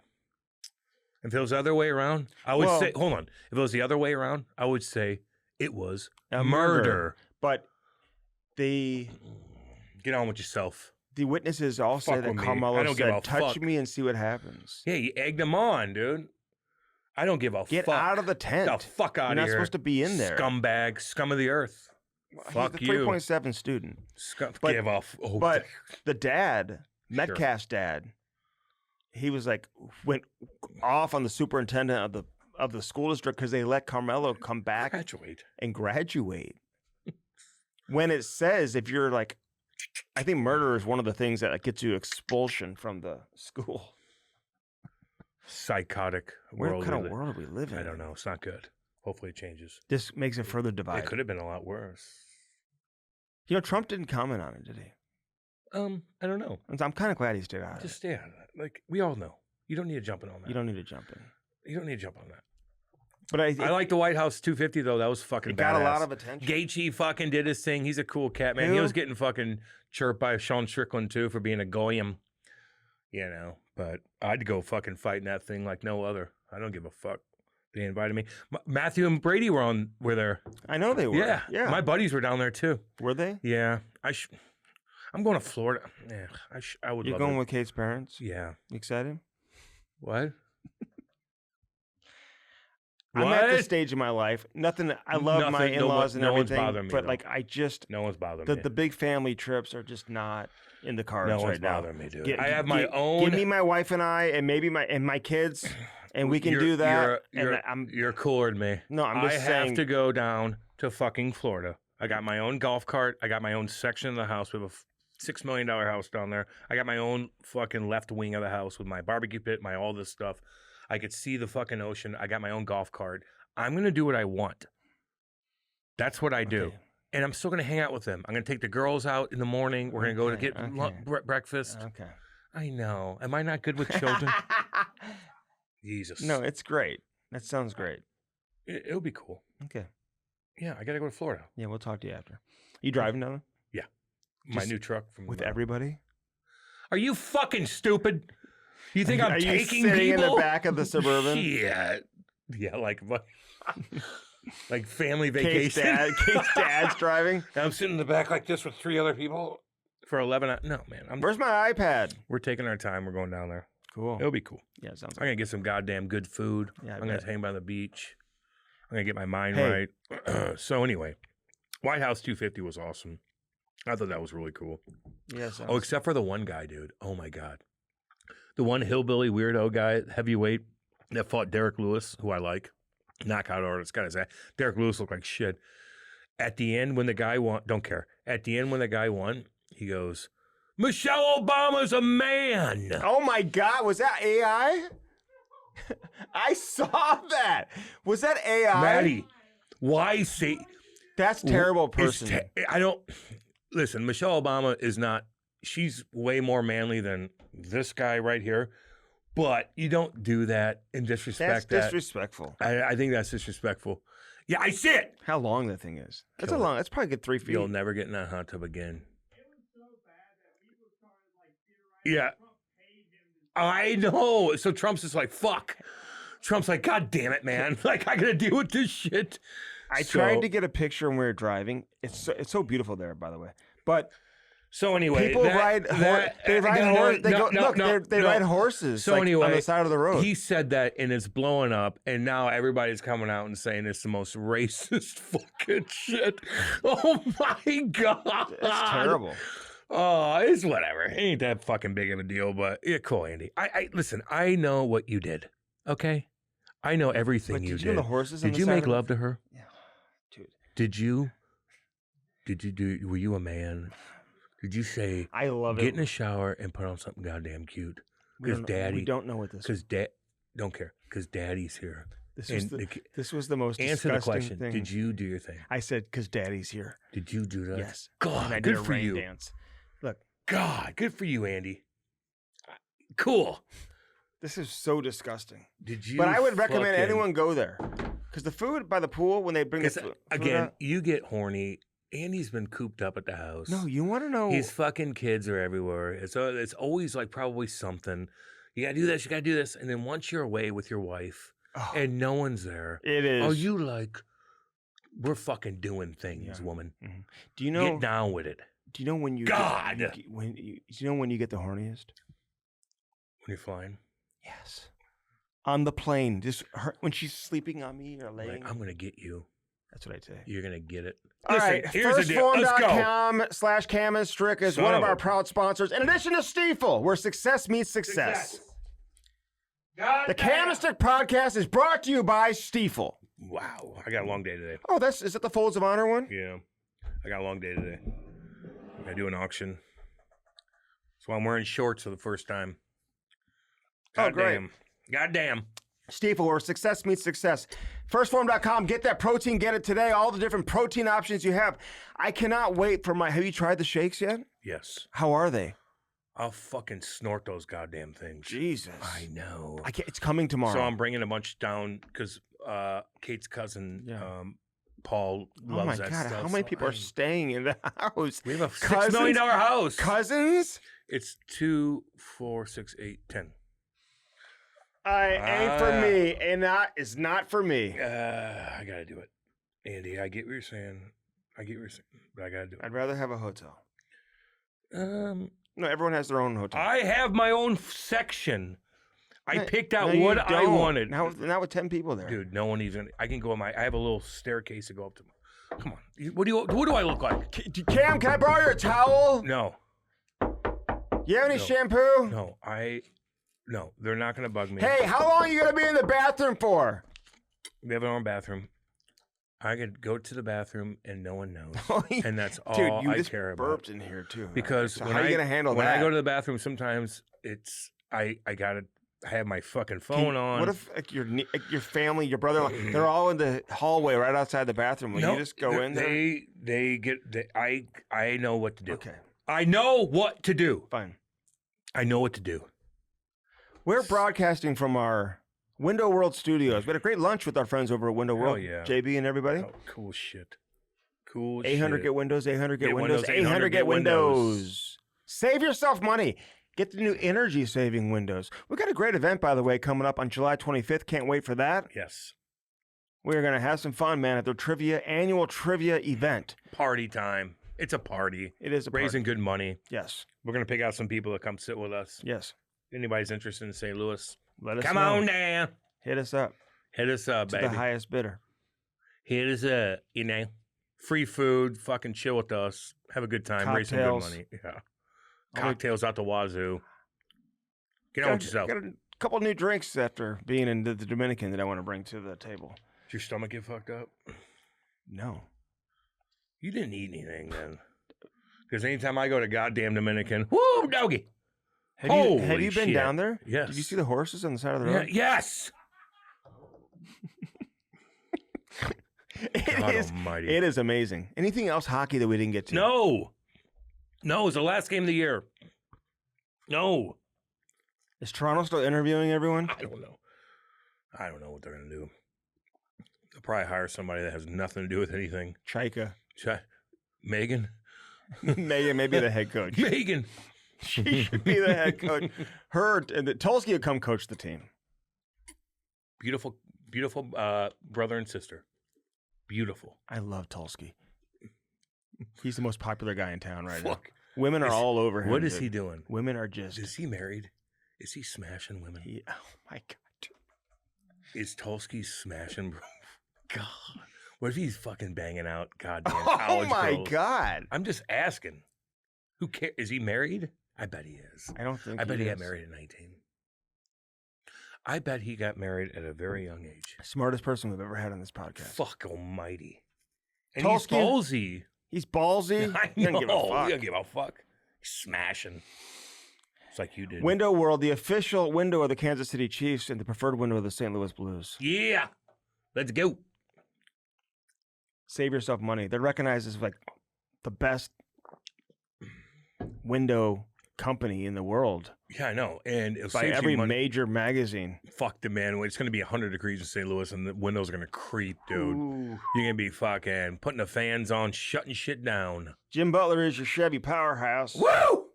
I'll be driving my truck down to goddamn Florida. Which way do I want to go? you're Through Nashville or through fucking You're Memphis? putting the miles on that? I don't give a fuck. I'll sleep in that goddamn thing. Have you heard about the summer sales That's my event? baby. That's my baby. Because the Have you- shit kickers go Have to you Jim heard about Butler. the 2026 summer sales event? No. What do you got? Dude, this is the sale and the event of the year. What is it? Summer sales event. 2026 Chevy Silverado 1500. That's what I got right there. Savings up to $14,151 off MSRP. Dude, I fucking That's got... a low price guarantee. We tell you that all the time. Shop online. Jim Butler is your Chevy powerhouse. Jim Butler is a Chevy powerhouse. Yeah. I got my fucking truck in an hour. Really? Yeah. Took a fucking hour and a half to find my truck, get all the paperwork done. What color is it? Shit kicking. It's military Get sand. your oil changed before you. I got 3,000 miles on it. I get my oil change yet. Before You don't know shit. Before you travel down there. Imagine Andy and Lori with their car. I'm gonna look at your fucking rims. Can only imagine. Well, because she's got my car right now. oh fuck. I told her no eating, no drinking, and don't hit me curbs. With her, she's Her hitting- car's getting- She's on the phone with Starbucks her- like this, driving with her knees, spelling shit. Oh, I'm gonna go to 7 Brew. You just went to Everything. Starbucks. Yeah, but I want 7 Brew. I know. I need another $15 coffee. Put your foot down. Ivy, Chloe, you want to go to 7 Brew? Put your foot down. Make their own coffee at home. That's what I do. No shit. I get the shorter end Dude, of the stick. get a badass fucking coffee maker and have them make their own I mocha. make my own coffee. That's what I do. I know They're it. spending fucking tons of money. Jim Butler is your Chevy powerhouse. $14,151. Savings. It's the lowest price guarantee. Over $14,000 off MSRP. Shop online today. Shop online today. Let's go. Jim Butler Is is a Chevy powerhouse. Yeah, No one says yeah at the end. I do. I change things up. Who puts the on spa? Angie from Spas and More. Shit She is. kicking. I apologize, Angie. I've been texting you so much. I always have questions. What about the snake? I haven't asked about the snake. She's But not gonna help you with that. Google's been helping me out with that one. No, I need to help you with that. I was texting Cam. He's like, he's no help. No help. He's like, Jesus. He's like, Jesus, fuck. Because you act. And you I have women tendencies. It's okay. No, it's not that big of a deal. It's having babies underneath my It's hot tub. you have. There's going to be a more- snake farm in You there. don't know. Can what- it get into the hot tub from down It could do a lot of- underneath? Snakes can do a lot of things. It can't survive in there, though. I'll tell you that. Because heat and hot water, like, it'll die right away. So go ahead and go in there. The snake is my backyard. I go, send a better pic. I'll tell you what it is. Click on it. It doesn't get much clearer. I don't think that's poisonous, but I'd kill it anyway. How? Smash this fucking head off. Ty was in charge of the pictures. Like, that's what he thinks of. Like, it's Andy, you got to be more masculine. You just do. What are you talking about? I was fighting it off. No, you weren't. I don't talk like that. And you're using a voice. I go, it will get in the hot tub. He goes, will it survive in there? Jeez, I go, fucking Jesus, Andy. And he says another stupid fuck pick. I go, snuff it out and kill the fucking thing. All right, I'm going for it. I'm going for it. No, you didn't. What did I You say? didn't. You didn't. I said it's going to have babies in there. I go get a shovel and bash its head. He goes, I was going to use a hockey stick. I go, you need something sharper. What kind of snake is it? Me. On and on. Jesus fucking Christ. Stop. Kill it. Take a fucking shovel and take a fucking picture. kill I'll tell it. you what it is. You don't tell me anything. Jesus Christ. I couldn't tell. What do you think it is? It doesn't matter. Kill it. Okay. You want? No, you do, because they're not poisonous All right, and so they kill spas rats. and more. They got the best selection of hot tubs, spas, saunas, cold tubs, anything you need. Yeah. 2 locations. Angie Hess, the best customer service I've ever had. I was in the sauna for 30 minutes last night. I Okay, slept like that's a too fucking long, baby. man. No, 150 degrees. Do you know that I did the hydration? Can I explain it? I did the Can I hydration explain my thing? in the Dominican. See how this goes? Can I explain? Go. So like yesterday, I'm like just like eating shit all day, Mm-hmm. boom, boom, boom, boom, and I'm like, I'm turning that fucking thing on. I go down there at 3:00 in the afternoon, and I go in there for 30 minutes, watching little movies on my fucking jet. I'm soaking wet, dude, soaking wet, soaked. Jump in the shower. I slept like a goddamn baby. Felt good. Felt like I got like a tan too. It's unbelievable. I got that red light. Yeah, I Fucking know. Infrared red light. So go ahead, talk. In the Dominican, we did the hydration. So so you go not the hydration. What's it called? It's something. I don't know. It's what, something. Andy, like We went. No one cares. We went sauna, steam room, cold plunge. Another 1 or 2 things. It was just a boom, boom, boom, boom, boom, boom, boom. Made me think of Spas and More. So anyway, spasandmore.com. Good Check story. out Spas and More STL. That is their Instagram account. Hell yeah. Who puts the on spa? Spas and more. Spas Easy and more. Tiger Cannabis, baby. EasyTigerAZ.com. Check out their website. Get the best selection, top shelf. Get your mind right. Get your mind right, baby. Then get in that sauna and then watch some hockey. Well, can't watch hockey now. I don't know what you're going to watch now. Baseball? Really? PGA Tour's coming up. The World Cup, dude. I'm all into it. Oh, God, yeah. I'm I all forgot about into that, it. yeah. Who's your favorite right now? Fuck, I don't know. Spain? They're the favorites. I haven't seen them yet. Oh, yeah. I like Brazil. I've watched. Here's what I like about soccer right now. All these Europeans are coming over here and going through all these little Midwest towns, and they're like, this is the coolest fucking thing in the world. No, they're not. And they're not in Midwest towns. You're a fucking... That was the exhibition games. Exactly!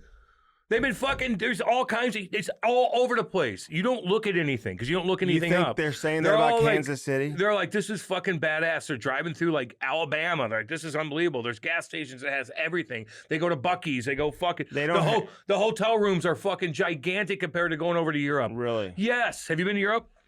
Yeah, I have. Oh, yeah? Where'd you go? France. Did you go to... were you in a hotel? How was it? I was. How was it? Tiny. The bathrooms are way better. The fucking gas stations are way better. The highway system's better. Okay. They're fucking pumping up the didn't United States. know. Chirping the United States at the Creve Coeur Racket Club. EasyTigerAZ.com. How was the weather when I was gone? I don't know. Blue Note I don't Roofing. fucking- Blue Note Roofing. Oh, we had storms. Oh, God, yeah. We had storms. So if you had any storm damage, call David Novak today. 314-920-5713. 314-920-5713 for Blue Note Roofing. Roofing, gutters, siding, soffit, fascia. Whatever it is you need, David Novak standing by. Blue Note Roofing brings you this interview with Erik Cole, baby. Let's go. On the Cam and Strick podcast presented by Stiefel. The Cam and Strick podcast is brought to you by First Form, baby. Use our link and do it today. www.firstform.com/camandstrick. Get jacked now. They are the real deal. Get that protein, check out the apparel, eat those bars, and drink those energy drinks. Firstform.com/camandstrick. Yeah. Now on to the interview. You know who's down? So you got Torrey Krug down there in Charleston. David Krejci, I believe. You got like a lot of NHL guys hanging out in South Carolina over there. That's what I've heard. So I mean, I accepted this position knowing 5 people, and so now I've been starting to figure out there's a bunch of guys like down there, like on Daniel Island, I think, and in that whole general area. But yeah, it should be a great experience. I mean, Charleston's, a great area and certainly growing significantly. Everybody's moving to South Carolina. I know. Yeah, they need to get the infrastructure sorted out down there. Yeah. It's not just old people and gators anymore. No, the traffic is brutal. Really? Is it that bad over there? Fuck, they're all moving there. Do you want to coach, or are you just helping out your buddy?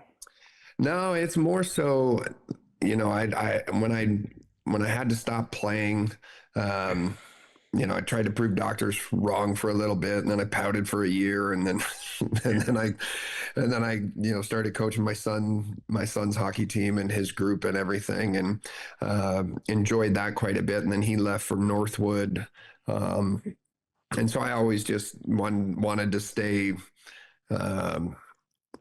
available to be able to travel north. And for me, it was traveling back home. He went to Northwood and Lake Placid. So, nice. that's kind of my neck of the woods. And so I always just kept myself available for those purposes, wanting to be able to go visit and see him play, and, visit with my daughter who is at school at Parsons in New York City, and all that. And then, just over the last couple seasons when he's been playing junior hockey, I've always jumped in and helped out. Every time I was in town, I'd run practices and everything. And both Matt Reed, who's going to act as my general manager and my assistant coach, and then old JP in Providence. Landon finished up his junior career playing in Providence, and I went up and was running some practices and would help out, breaking down video, and was on the bench for their playoff run two seasons ago now. And they were always just quizzing me why aren't you coaching? You should be doing this. So finally this year, Reader was able to convince me. I went down to Charleston for New Year's, and I ran 4 practices for him. And he called me up. He's like, we just went 6-0 out of our last 6 games. He's like, dude, you should be doing this, not me. He's like, come on. I was like, all right, well, I'll start considering it, but I'm not giving you an answer right now. And a few months later, we talked about it some more, and with this house being on the market and everything, it made sense timing wise. You could go coach the Oilers. They need a job. Go coach the Leafs. Yeah, it's not stressful at all. Yeah, there's traffic there too. Yeah. Oh God. Yeah, I think I'll start out on the lighter side of things over here in South Carolina. Hey man, what's going on in Carolina though? I mean, where'd you watch the game last night? And give us a scene. What's happening there today? I mean, they just got to be going crazy. Well, the city was buzzing last night. I watched all the coverage.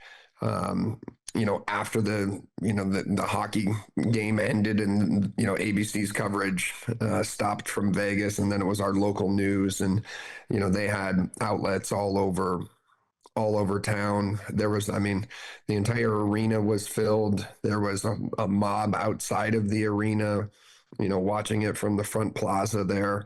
There was watch parties in Durham, over in Cary. There was watch parties going on downtown. So yeah, the city's been buzzing. It's been so great to see. And, I think as, I feel like the city felt like this was our year, and, just the way the team performed and how they played down the stretch. And then obviously, the first 2 rounds, they sweep their way through, which, you never would have predicted that. Was just crazy. To go 16-3 in a playoff run is impressive. These guys were dialed. The start of this finals against Vegas, it was chaos, really. I couldn't believe what I was watching. A lot of too many just little things where just the attention to detail that, Carolina has always played with, especially over the last several years. I just wasn't seeing it. And I was like, man, these guys got to get this, get this figured out, or we're we're Oh, going to have some shit. issues. But they made the right adjustments, and you could tell that they were locked in. I think for me, seeing Game 5 in person and how they played, and just the way they controlled a lot of that game, I was like, okay, like these guys are good. Oh, yeah. Everyone was asking me, oh, you think it's gonna go 7? I said, no. Like, I'm like, they're gonna end it tonight for sure. Like I think it's over on Sunday. That was just the feeling based on how they played at home, and then to go on the road in that Game 6 where you have an opportunity to win. It is very, very difficult for the home team to win that game, especially if with Carolina scoring first. But Carolina's they're a really strong road team, very comfortable on the road. And the way they, last night, I thought they did a great job of kind of slowing the game down. They weren't afraid of taking an icing or anything like that. I mean, when you've got really good guys on the dot, you're able to get away with that kind of stuff. And yeah, I just felt like they believed that was their night, and they went out and they played like it, and they proved it. I thought, though, when it was 2-1 Vegas, I was like, oh, man, no one's going to beat them. I felt like Carolina was falling apart. Everybody's talking about Mitchie Marnie doing this shit, and all this different things going on. The goalie situation in Carolina, and they just flipped it, and they figured it out, and they put it together, and they're unstoppable. Yeah, it was. I mean, the game that Jordo had in God. Game 4, he's just such a powerful human. And the way that I felt he led in that game, and then he scores again in Game 5, and it was just like they had a great leader, they've got a great coach, and everyone just followed their lead and believed in one another and believed in what they were doing, and it showed. I thought, I think the last 2 games, I thought Carolina dominated them. Completely They did. dominated. They And did. you're right, man. We had Jason Blake on a few weeks ago, Yeah. and like before the 3rd round, and he was raving about Jordan Stahl then, like how great of a leader this guy is. I think if you were to like talk about the best captains in the NHL during the regular season, people may not even mention Jordan Stahl. They're going to mention Crosby and all these other guys around the league, as they should, but like he's elevated himself, I think, now across the board throughout the league as truly like an elite captain, and one of the best that's come through here in a long time, man. He's got full control over that team, Yeah. and everybody knows who to look to as the guy. Like he is the leader of that team. There's no question. Yeah, I think I think it's in the manner like that he carries himself, and he quietly goes about his business, and his numbers aren't necessarily going to jump off the page in terms of points and everything, but all the little things that he does with the face-off wins, he's always checking the other team's top line, right? Yeah. Like he's playing that shutdown role night in, night out, just wearing on guys. He's a big body, big man, powerful man that's been around for a long time. He's been doing this a long time, and it was really great. My son and I, we went to Secession Golf Club over the weekend down in Beaufort, South Carolina. I'm a member down there, and I wanted to introduce him to that track. So we made a quick trip down there, just a quick father-son, play Saturday, play Sunday morning, and drive back here. So we were back here, settled into the house for Game 6 last night, and just watching it, just the whole game just evolve, and just how methodical they were. And then as we were getting down toward, later in the game, my son asked me, like, who do you think gets the consummate? I said, it's got to be Jordan, like 100%, right? Like, and for me, there was no no doubt. And I mean, I think had Freddie possibly, stayed healthy and been able to finish off, the Stanley Cup final, Yeah. and then I think that you could have thrown him in there as well. Stankoven was kind of in the mix for a little Yeah, bit there, yeah, he was. Yeah, for sure. I mean, that whole line. I mean, it's dude. honestly kind of hard to decipher between which one of those guys, which one of those three would you pick over another, right? Because they all just complimented they each all other. did just they did such great things. They scored big goals, and they were very, very consistently on the score sheet and carried a lot of the mail for them, especially early on, through the first 2-3 rounds of the playoffs. How many beers do you think Slavin has drank so far? Well, I don't think he drinks. I wouldn't know. I was like, suggest do you many think he there. is? I would say that last night he probably indulged in maybe a couple, but check on him. We gotta check on him. He's unbelievable. That guy, he's not. Yeah, he's not a guy that that drinks or anything like. I mean, he takes great care of himself, and he was outstanding last night. And his best game. That's another thing. Like seeing him finally starting to get a lot more credit for what we've been watching him do for years down here. Like he's a good skater. He's so smart on the ice. He's got a great stick, like his stick positioning and just everything that he does, all the intangibles. Somebody mentioned, the fact that there should be another award for defensemen. Yes. Yeah, man. I 100% agree with that. He'll never win a Norris. He'll never win a Norris with all these guys putting up 90 points. He'll never really have those numbers. Like, and it's sad that's what, that award has kind of come down to, is just numbers, offensive numbers. Because, you can be a really effective and great defenseman in the NHL and not put up big numbers. Big time. Yeah. So it's great to see him getting his, like the credit that I feel like he deserves. I thought he was great in Four Nations last year. He was great in the Olympics.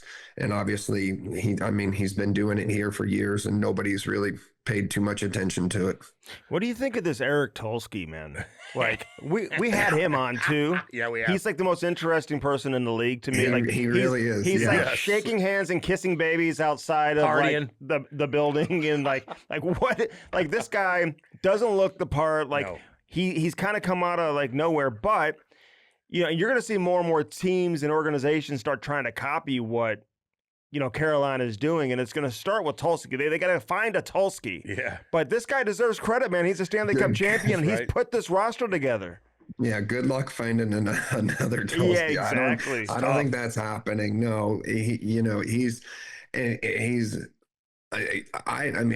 really like him, and I loved the hire when it happened. I know how Tom is. In terms of, that the analytics and, the way that they go about, how they view the value in players. And, when you're looking at trades or you're looking at signing a guy, like this thing it's never short-term, like it's mapped out. Like, okay, we bring this guy in here, we have him for X, Y, and then Z, we're looking to move him. You know what I mean? And we're all, he'll still have this amount of value as projected. And you know what I mean? Like, Yeah. And they've got they've done such a great job. They're ahead of everybody. Everybody's chasing them in terms of that. Well, they're just, they're the plan and just how this roster was put together, in my opinion, was just so well thought out, very well strategized, and certainly very well executed. But why? Okay, so what's the difference? So nobody else in the league is doing the same thing. Is it like a Moneyball situation back in the day with the A's, where there's like, okay, we need a guy to get on base. I don't care who it is. Like, is that kind of the mentality? Like, what are they doing differently? Is it all analytics? No, it's certainly not all analytics. And, to Roddy's credit, like Roddy's not all analytics. Exactly. And- So you got that combination. yeah. That's what works. It's the combination of Rod with Tulsky, because Rod's pushing the hockey part of it. And it's not all numbers and whatever. So I think it's that marriage that works, It really is. And I think it's, it's probably the best way to describe it is it's the blend of, the analytics and the forward thinking and constantly looking ahead as to, how you build this roster and how you make this all work. And then you're bringing players in that you put them in front of Rod Brindamore. And if you can't, admire Rod Brindamore and look up to Rod Brindamore and understand what he's trying to get you to buy into and want to be a part of the culture that he's, created here, with, between himself, his coaching staff, and, his leadership group. Like, if you don't fit the mold here in Carolina, you're not going to be here very long.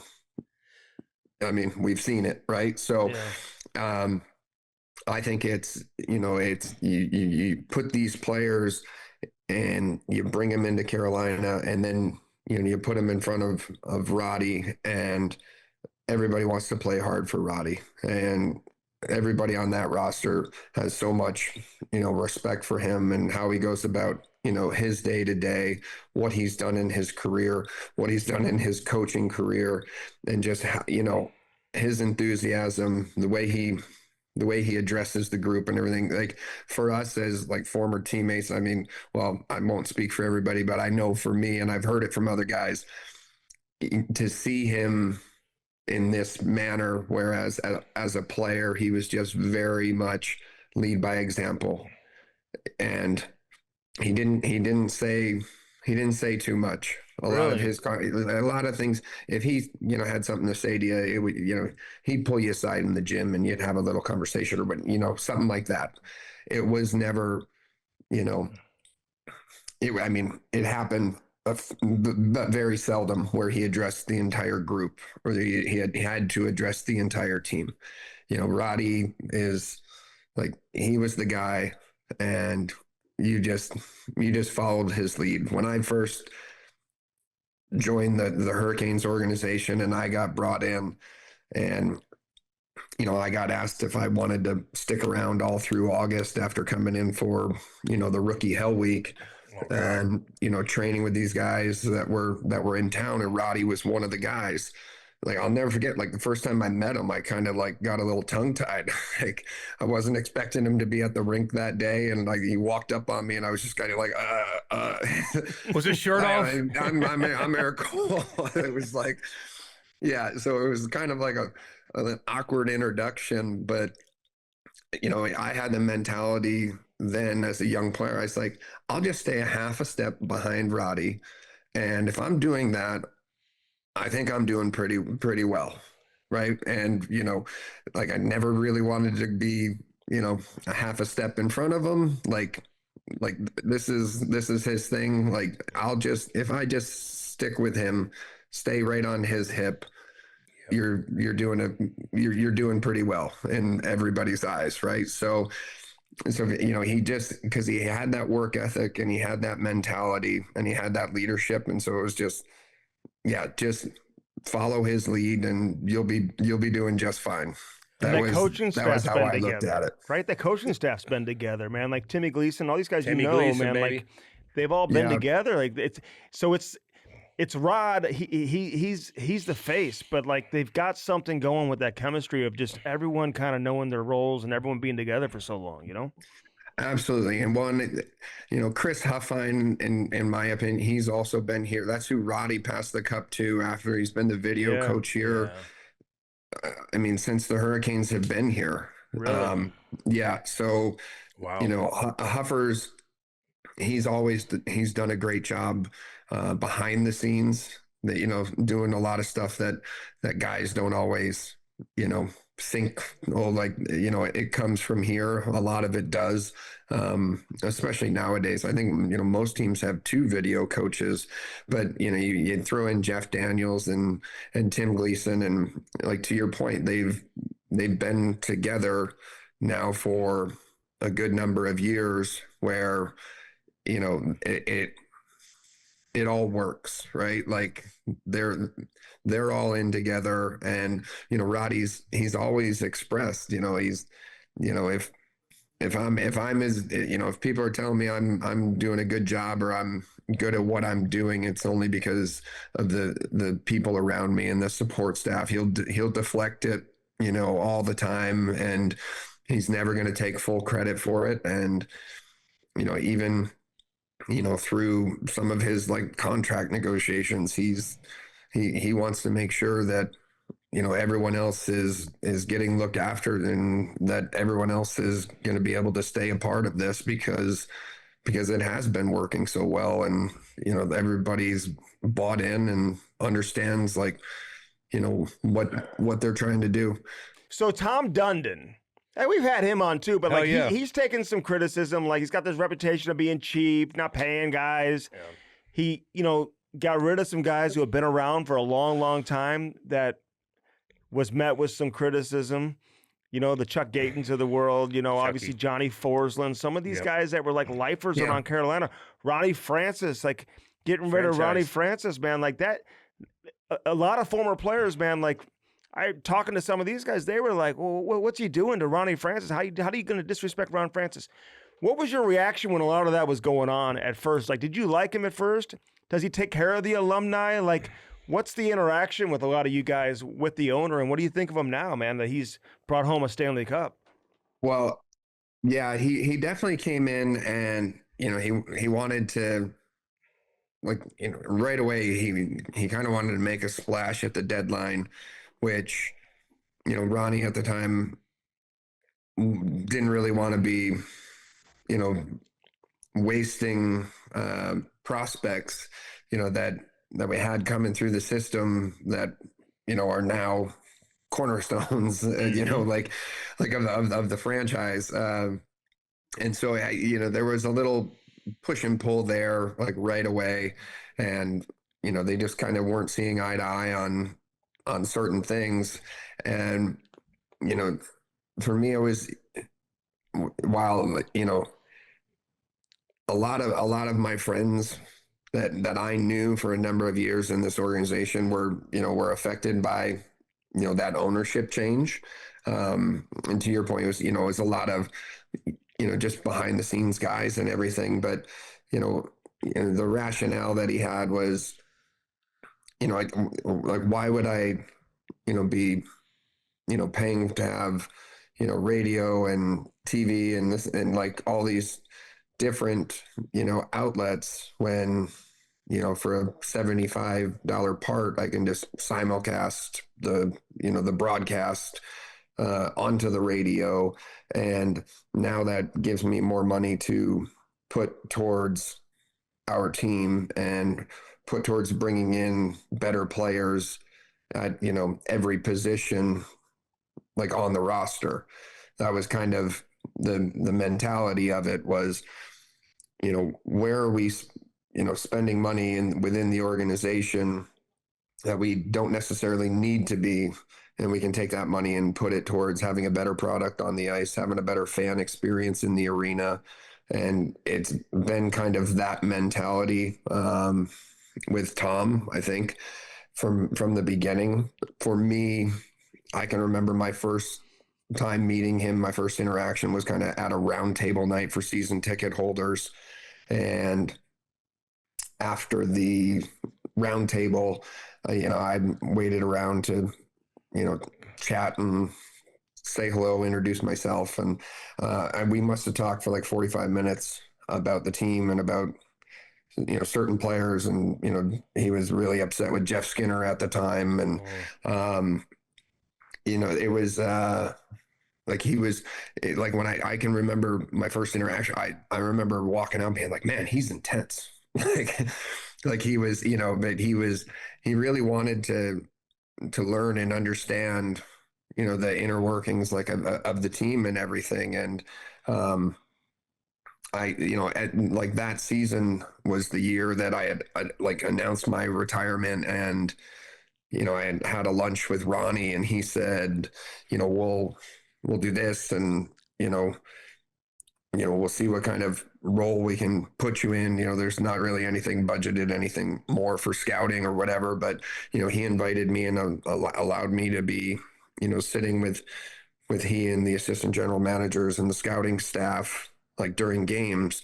And you go to training camp and you sit and you watch and you listen to, you sit next to Ronnie or sit right in front of him, and you listen to how he talks about players and the little things that he picks up on. And it was really, really helpful for me and interesting for me, and like I appreciated it so much.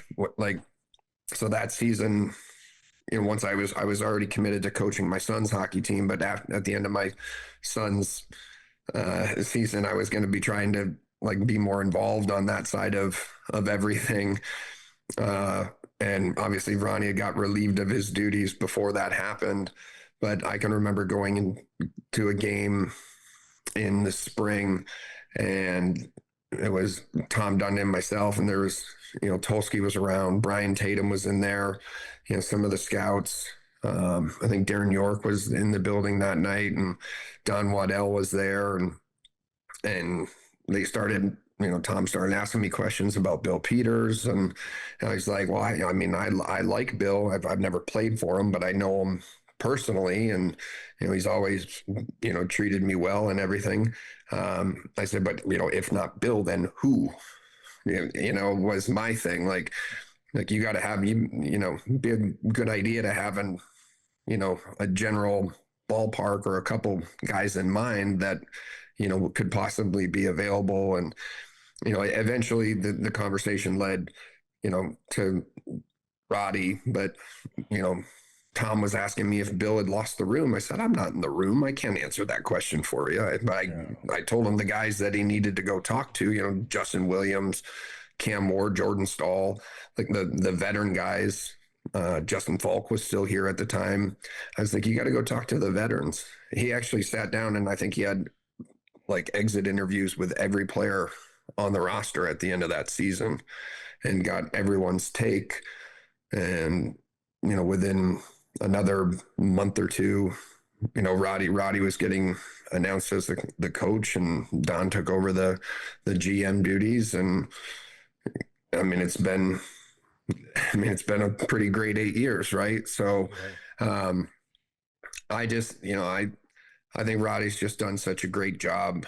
And even before, I would hear stories when he was Bill Peters' assistant coach and he was running the power play that, players felt like they just they felt like it hurt them personally that they weren't being successful on the power play because they didn't want to let Roddy down. Right. For me, that's the guy I would want leading my group.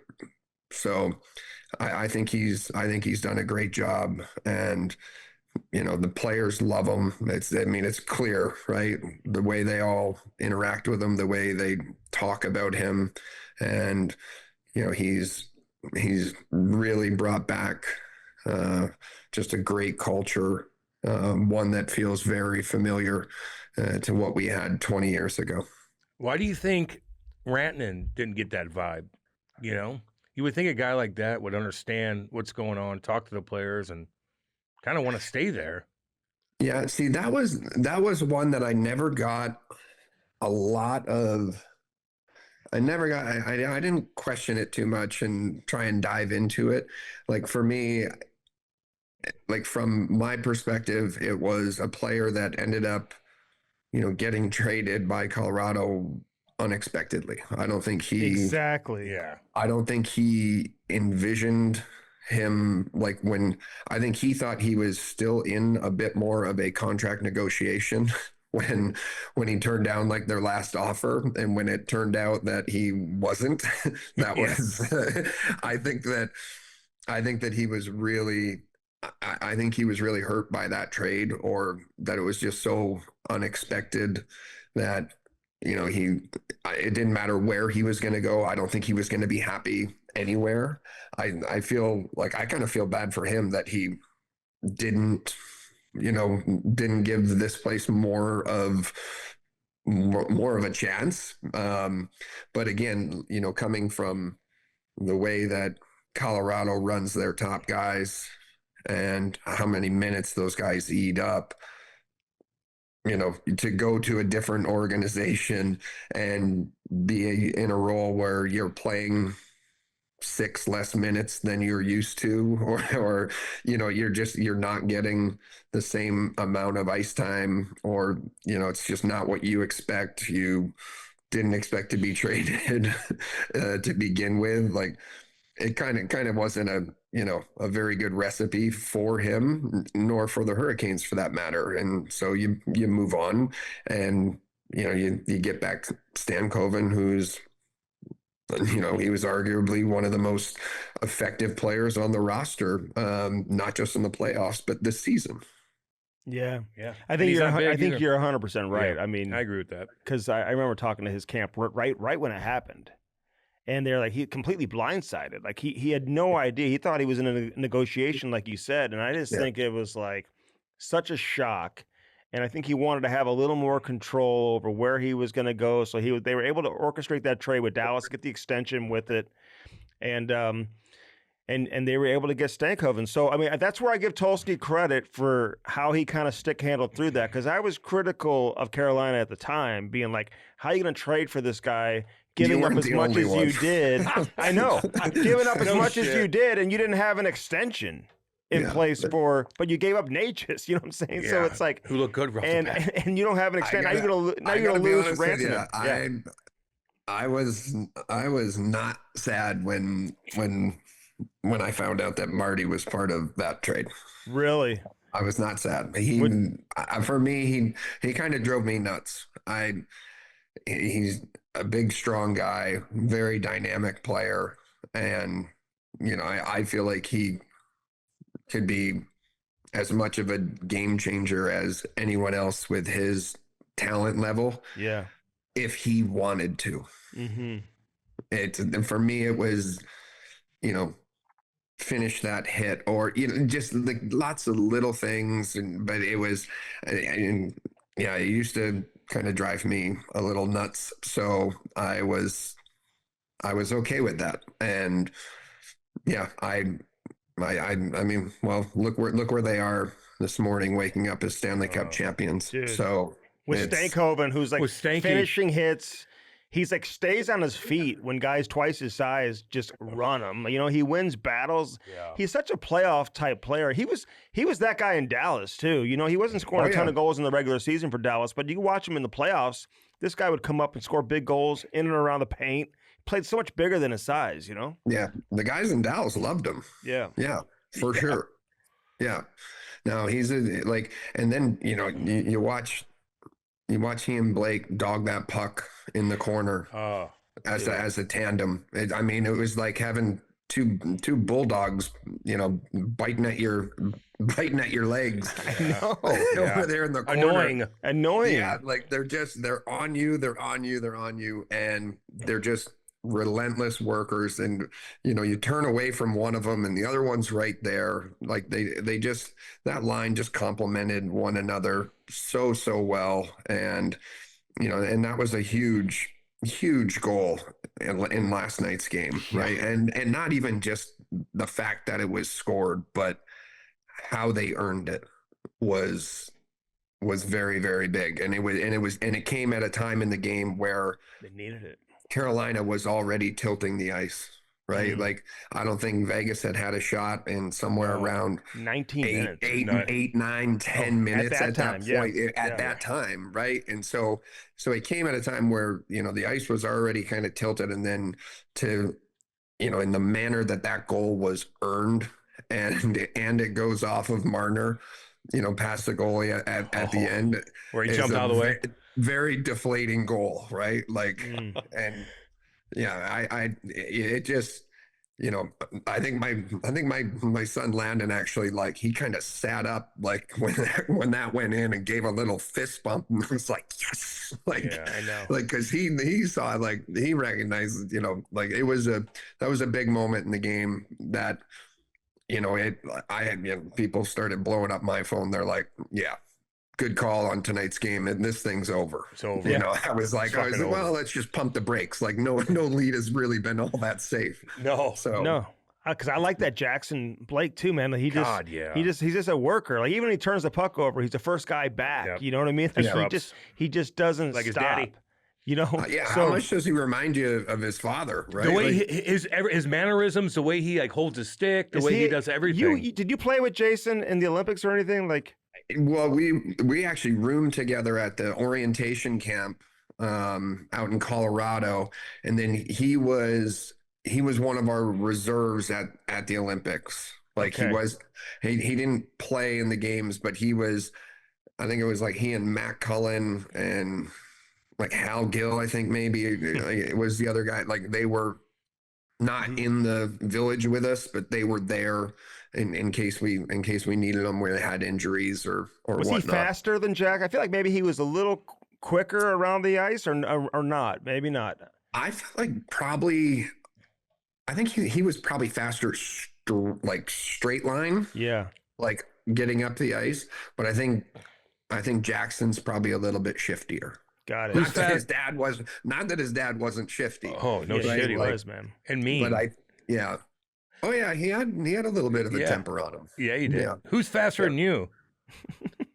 You're the fastest Now- player in now, aren't you NHL the history. fastest? You're the Like, fastest. aren't you the You're like Usain Bolt. dude? You are so fucking fast. Like, you are. And people say that you had weird style. I liked your style. I don't give a shit if you pulled your fucking socks down a little bit there. You're protecting your back of your legs, right? Yeah. Yeah. Well, that was my reasoning for it. I mean, I didn't need to get a stick or a skate blade Skate. across the Achilles or anything Fuck like no. that. But I don't know. And the other thing was I'd done it for a long time, and we are all kind of superstitious beings, and it kind of worked for me. So might as well keep doing it. But no, for me, like, I felt like there was a time where I was one of the faster guys in the league. Yeah. God, yeah. dude. Although Yeah, you did fast. tape your stick kind of interesting. I'm watching Oh, the video I this mean, morning. yeah, Who I taught you did how to that do that? People need to Well, go check it out on YouTube. His tape job. Yeah, it was. So we started, it was coming out of the lockout year and everything. And I actually think I might even have picked it up from somebody else, but it was just kind of one of those things where, you had no tape on the ice, and we played in our schedule was very heavy in the Southeast. Tampa had terrible ice. Florida had terrible ice. The ice wasn't really all that much better in Atlanta. And, and then you have us in Washington, where the ice is never really all that good in Washington either, just because it's such a busy building. So it was, we had not great ice. And like Mike Commodore and Brett Hedican, they actually would tape their sticks normal. And they used like the same tacky spray and everything, taped their sticks normal, and then they just ran the puck down it a little bit, like across the seams, and they took an X-Acto knife and they cut out like that bottom sliver, so they had no tape on the ice, so it was just the actual blade of the stick. So there was a couple different variations of like the way to do it. Me, I just went with 2 strips, like heel to toe and around the other side. I don't know. I liked it. It worked. I eventually got away from it, but yeah, for a while there, that was how I did it. Why cut the bottom part though? Did they explain that to you? Because that's a pain in the ass to do. By the way, you're gonna fucking cut your finger off every time you try to tape a stick. But here's the other thing. You only tape that stick one time unless somebody steps on it. Like it was like you used like the tacky spray, you taped it one time, you never had to retape that stick. Unless you Like broke the stick. Yeah, so it would the, outlast the stick. literally the tape job would last longer than the stick. Yeah. Okay. Yeah. Yeah. So But people it step did on your have- stick all the time. They're fucking Wow. stepping on shit. you know, it depends. You know, it's like there are certain guys in the league that would try and step on your stick on purpose and be like, haha, you gotta Name one. retape it.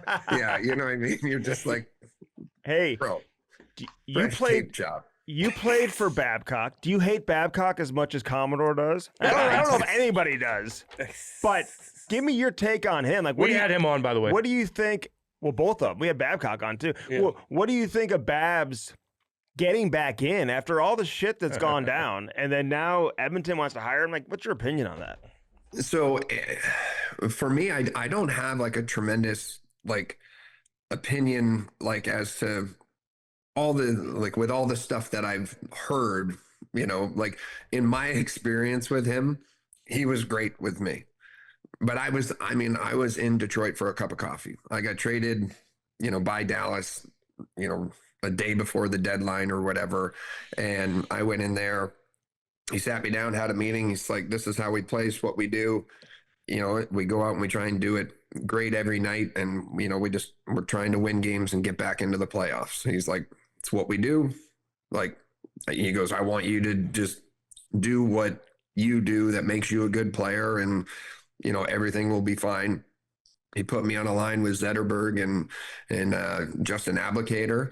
And I mean, it was great. It took me, it takes you a couple games to start feeling comfortable and, you know, figuring out like what everyone else is doing. And then, you know, one of the big things for me was, you know, with Babs's system and the way they ran it and taught it in Detroit was, you know, it was the same system that I was playing in Dallas, but it was a very different worded version of it from Lindy Ruff than it was from Mike Babcock. You know, he's like, you know, like when you're in the D zone and they want you, you know, the way they word it was like you're on the rail and you're, you know, which means like skate on the boards and you're fishing in there to the pile and we're trying to smother it in the corner. And I remember him stopping practice. He's like, he's like, you know, Colsey, you're not there. I'm like, Babs, I feel like I'm there. He's like, you're not. I was like, okay, you know, so there was just a little bit more attention to detail that I needed to, you know, like get into like playing under him. But, you know, I can remember a meeting where he calls Justin Ablicator and I into his office and he sits us down, you know, hey, what are your good attributes? You know, what do you bring to the table? What do you bring to the line? You know, big and, you know, going on the forecheck. I try and use my speed and open up ice for my teammates and, you know, all this stuff, but, you know, finish hits. He asked Abby's, yeah, kind of same thing, you know, just, you know, you're trying to create loose pucks and, you know, like open up space and, you know, get to the net and like all this stuff. He's like, okay, so how about this? How about you guys go in there and you go get that puck back? He goes, why don't you give it to Z and then let Z do Z things on the ice? One of you guys go to the front of the net and the other guy goes and gets open. And guess what? You're probably going to have some success. It was like, I mean, he made it sound really simple.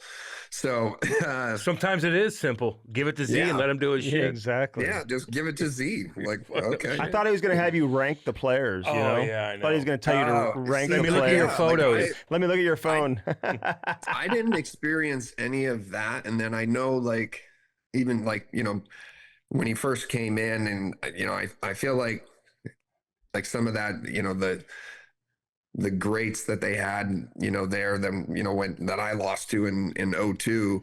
I feel like a lot of them I feel like there was maybe like a little level of like some like disrespect that went towards those guys as, you know, Zetterberg was coming in and Datsuk was coming in, you know, just as the, you know, the new era was kind of getting turned over there. That was kind of my take on it, just, you know, from an outsider looking at it. But that season that I was there, his father passed away in that little stint that I was there, and I know that affected him, pretty tough. It was somebody that he talked to every day leaving the rink, and so I know that was really hard on him. But with that being said, I got told that my career was over when I was there, and they were really gracious, Kenny Holland, the whole staff and everything. I mean, it's the Red Wings, right? They're, class act, through and through, like the whole organization. And, they let me handle it however I wanted to. And I said, I don't want to make any kind of announcement right now. I'm not sure if I fully want to believe in this, but two, like, I also don't want that to be a big story as we're trying to push for, what was it, the 24th or 25th straight year in the playoffs. Like, but internally, the guys knew, were made aware of it. He actually had Babs. He was like, Cole, everyone's wondering like what the heck's going on. And, we're going to have you address the group. And I was like, okay, yeah, like, do it after the meeting. And then I ended up doing it before the meeting, and kind of caught me off guard. And I was, I got emotional about it and everything. It was, it was a really, tough moment in my career. And, you get told that you can't play anymore. It was really tough. But, I've been back to Detroit a bunch of times, over the last several years. And, there's, a lot of like nostalgia that comes with going back there for me. So when they tell you that it's over, like, how does that go down? Call in the office, sit you down and say, okay, you're slowing down, your neck, you're this, you're their injury. Like, what are they saying to you? If you take a hit, like, could you? I had like a nothing hit against Arizona. I spun on a defenseman and a back checking forward, just kind of awkwardly clipped my head, and I got a pretty good jolt down my arms that I had felt another time in my career. And I was like, oh crap. Yeah. And so I went off the ice and went down the tunnel and everything, told them what had happened. So, I'm off to the hospital right away, CT scans, MRIs. You're getting pulled out of there, and, the cardiologist or radiologist is looking at the scans, and he's like, so you've been playing hockey with this? And I'm like, yeah, like, mind your own bobber. I feel fine. Right. So then it was like a couple days later, and I was pretty stiff from the hit and the jolt and everything. I saw a local specialist in Detroit, and I didn't really like his mannerisms or anything like that. And I was still kind of hurting a bit. Like, it just happened 2 nights before. But that weekend they asked me, do you want to come on the trip, and, we'll work with you and rehab you and everything. I said, no. I talked to Mike Prebag up in Toronto. I said, I'm going to go get a treatment from Mike. And, he was the guy I worked with him when I was in Montreal, and it's the acupuncture with the e-stim and everything. Yeah. I went and got all cleaned up from him, got a nice little reset, was feeling great, came back to Detroit, skated Monday with Shahan, and it was just there was a day off for the fellas, so it was just us out there. And Babs came out, and he asked me how I was feeling. Going to be ready to go tomorrow night. We had a big week coming up. Ottawa was coming, like all these teams that we were vying with for the like 7-8 seed in the playoffs. And I said, yeah, I'm good to go. And he was like, all right, I'll see you, get some rest. I'll see you at the rink tomorrow morning, all this.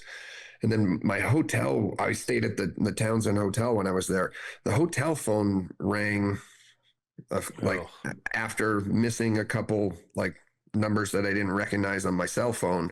And I was like, oh, well, this can't be good. So I answer it, and it's the team doctors telling me that specialist in Detroit decided that he wasn't going to clear me to play. And, he thought about it over the weekend, and, he's made his decision. So then it's, you got to ask for the I want a second opinion. And so you go out to Marina Del Rey and go see Dr. Watkins, who's like the guy out there and for neck injuries for contact sports. I thought I had a great evaluation with him. I felt great. And, he even told me like, that everything looked really good. But then this dark cloud came in and he was like, basically told me it was time. He said, with what's gone on over the last couple of years with, you having, some nerve issues and whatnot. Like when I was in Dallas, 2 years prior, I had some pretty bad nerve, issues that, it's just struggling to stay in front of it. So yeah, like, and that was kind of it. Like there's no one else to ask beyond him. And there's not really anyone in the world that would go against his opinion. So it was a very lonely, sad walk over to the, that Ritz-Carlton, that late morning. And yeah. So, but yeah, that was kind of how it went down. And yeah, it was a really tough pill to swallow for sure. How do you feel now, man? You feel all right? I'm good, day to day and everything. I just, you got to stay in front of it, pay attention to, your just posture and whatnot. And I learned that, Dude, I got a thing on the back of my neck growing because I'm fucking looking at my phone all goddamn day. I got to be like this. Yeah, you got to. So the way that Watkins would always address it to me was, you kind of chest up and ears over your shoulders. Oh Jesus Christ! I can't even do that. Eric. Look at me. But what about the hit from Orpik, and then you when you went headfirst into the goaltender too? I think it was Jose Theodore. No, it wasn't Theodore. I forgot who it was. No, it was Bokun. Tommy. And you and you survived. I mean, you had to go off on a stretcher though, but then it wasn't as serious as maybe as they thought. Was there one of those plays that led to all of this? Like, what was the first one? Yeah, the first one was obviously the hit from Orpik. Yeah, in 06. Yeah, that one. Just the timing of it. I think at the time too. I think like in the game we were up like 6-2 or something like that. So that one, yeah. So that's basically where it all stemmed from. Was that the one in Florida with Vokun? I think it was like, who was that big defenseman? Jason, was it Cullimore? Something. I think it was one of their bigger D men that I went around and I got a little tush push from him and crashed into Vokun. And Vokun was a pretty physical goaltender. Like, I don't know if you guys remember, but he liked engaging with that net front guy. And like he was a guy that would like, if you were trying to cut across the crease on him, he'll come out and just try and take your legs out. So yeah, it was, that one, like it was, because I was pretty rigid coming back originally. Like that next season, they didn't want to do, like they actually preferred me to be a little bit more rigid. And then that happened, and we kind of were able to hit the reset button. Dr. Todd Staker here in Carolina helped me out a ton, and like my rehab and just working me through everything. He was just a really great resource that I had basically my entire career. It wasn't Jason Garrison, was it? No, it wasn't. No, it was, I swear it was, I swear it was like, I want to say it was like Cullimore. I think he had been in Tampa before being like, even like bigger dude than Garrison. Did you ever talk to Orpik? Like, you fought him, but was that fight? Was that after, like, the next time you saw him, next time you played him? I tried to fight him. So the first game we played against him, against Pittsburgh, he wasn't in the lineup. I think he had like off-season wrist surgery or something like that. And then the next time whenever we did play them again, where he was in the lineup, Lavi was very, very adamant. We were not where he wanted us to be in the standings and point wise and everything. But he really, he made a big point to like, that like, that whole thing wasn't the priority. The priority is to, the 2 points, this, that, like, and I can, I can remember guys coming to me after that meeting and they were like, so what do you want to do? And I was like, what do you mean? They'll be like, well, I don't know. Like if I start and he starts, like, why don't I just go for a 10-second twirl and you just skate out there and go after him? And I was like, no, because then, he's going to give me shit for it. I said, and especially if, something happens or, say break my hand, like whatever, something bad happens out of it. Like it's going to be an I told you so thing. I was like, let's get the game and make sure that we have the game won. And then I'll look for my opportunity. And I had him in front of the net. But I think he must have been wearing something on his hand or whatever. But I had a shift against him with probably like 6 or 7 minutes left. It was somewhere around there. And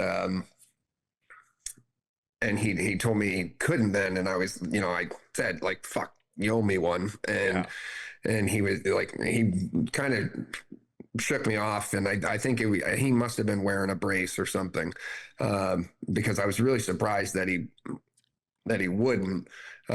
He didn't fight a lot though. And then he didn't, Andy. No, he fought when he had to. Yeah, he would. But I didn't see another shift. Oh, really? Because Lavi knew what you were doing. Yeah. Yeah, and so I was pretty. That one rattled me pretty good. Like I was pretty frustrated with Lavi about that. I don't even think I talked to the media that night. I might not even have showered after the game. Like I might have just. Like I remember going in the dry stall and just motherfucking like I was not pleased with that one. How long were you out for when the initial hit took place? Like were you out for a long time?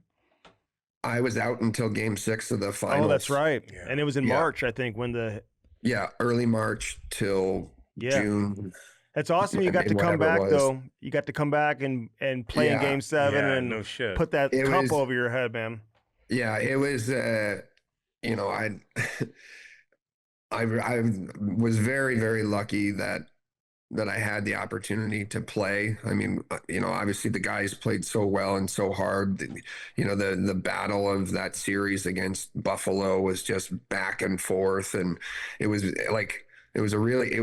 a pretty nasty series too, where it felt like, it could be an offsides call and there was, haymakers getting thrown in a pile. And it was really frustrating to not be a part of that round. I actually left Buffalo and after game 3 and came home and came back here to Raleigh to get another CT scan to see if I could be cleared to play for game 5 of that series. And I wasn't healed enough. And so they basically shut me down. They're like, we can't keep putting you into the CT machine and checking on this. Like it's not good for you. So they shut me down. And so I had kind of committed to the fact that, I wasn't going to be able to play. And then, it ends up being us and Edmonton. The Buffalo series went 7. And then you had all the added travel in with the Edmonton series for, having to travel back and forth. So, that Stanley Cup final got extended. And then, I was sitting in the press box when we got that power play in game 5 and I'm like, man, we're going to win the cup right here. Like, and I had kind of like, I don't think I was going to touch it.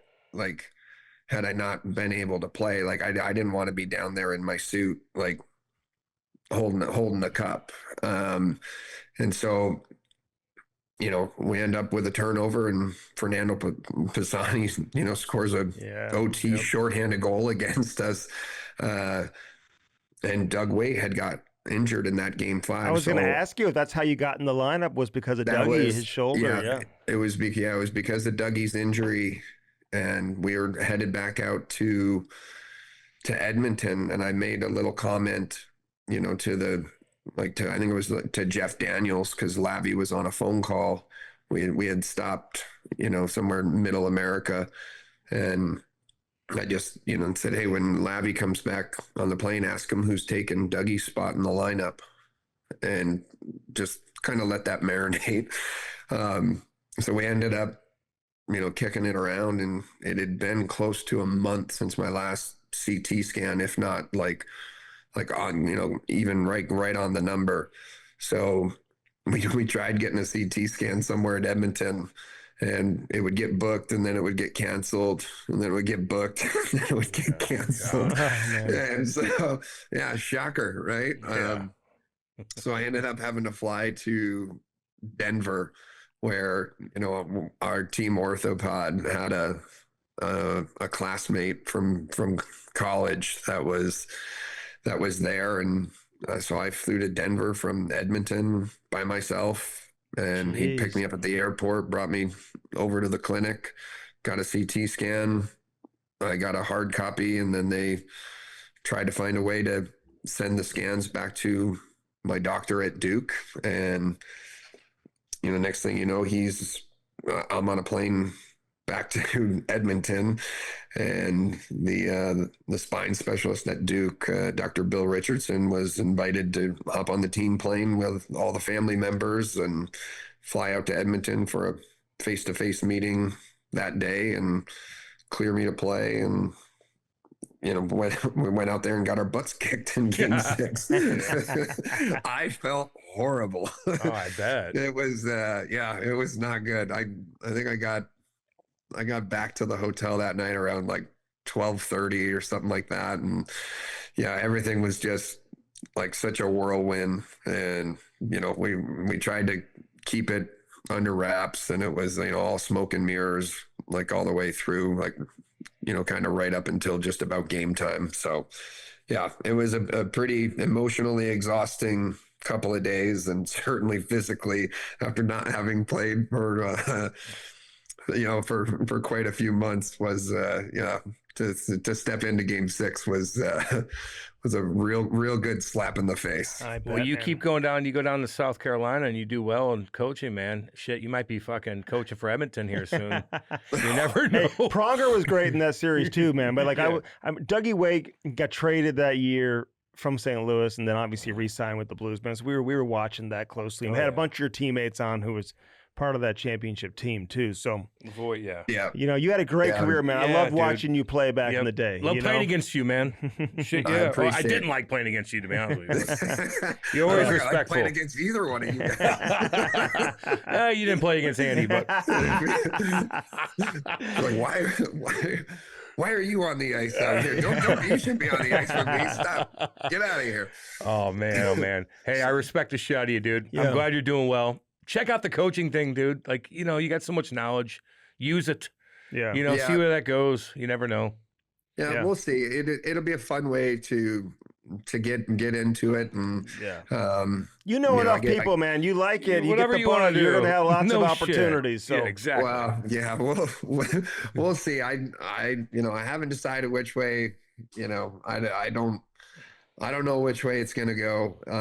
I'm just trying to prepare as well as I can. I've got to be down there late next week. We're running our main camp, so I'm excited about that. I'll be excited to get on the ice with the fellas and watch them and push them and bark at them a little bit, get them up and down. Damn right. And then see what we got. And there'll be a whole bunch of games over the weekend, and then we'll bring them back at the end of July, and then from there we'll invite who we want to come in for training camp at the end of August. Should be excited about it, man. Yeah. Should be excited about it. do your thing. Good You're luck gonna with do the a game. move and everything, man. Love you, Colsey. And enjoy Carolina, all the celebration, man. Go out, party with a cup. Do your thing. No shit. Go drink some 36 No, wine. fuck that. We did it when the Blues won. We didn't win the goddamn thing.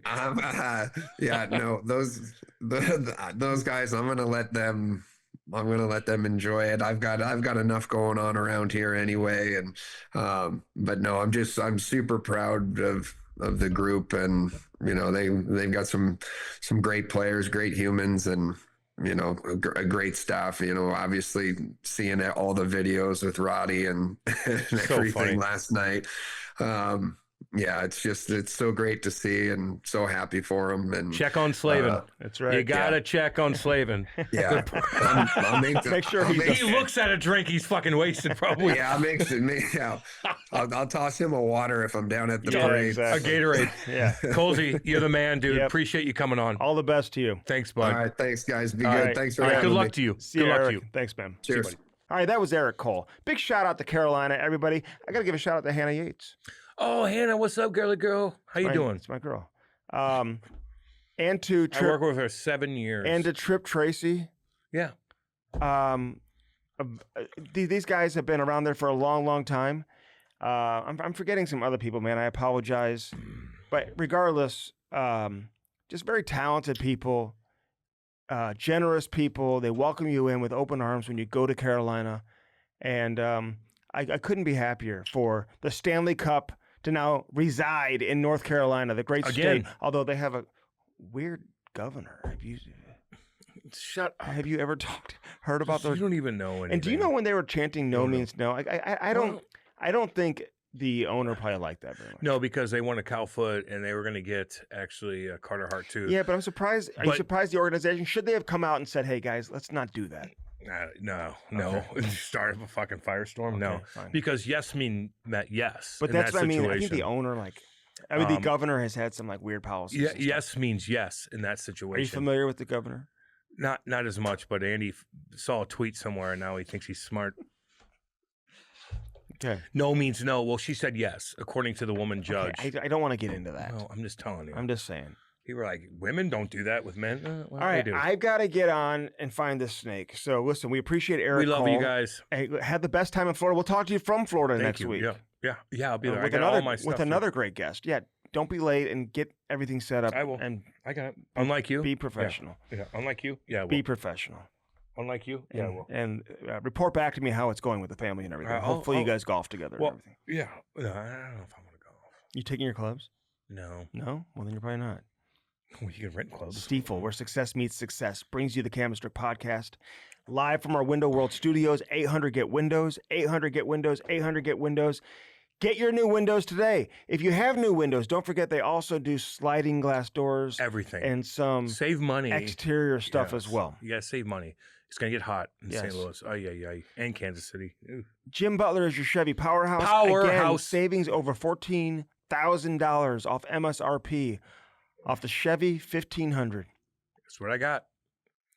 Get one today. Go to the website, Chevy Powerhouse, Jim Butler Chevrolet, baby. That's what a shit kickers. And look for Shop. our Jim Butler Chevy Powerhouse Clip of the week. clip of the week every week on our social media channels. Jim Butler, baby. Let's go. Blue Note Roofing, 314-920-5713. Call David Novak today. Let him take great care of you.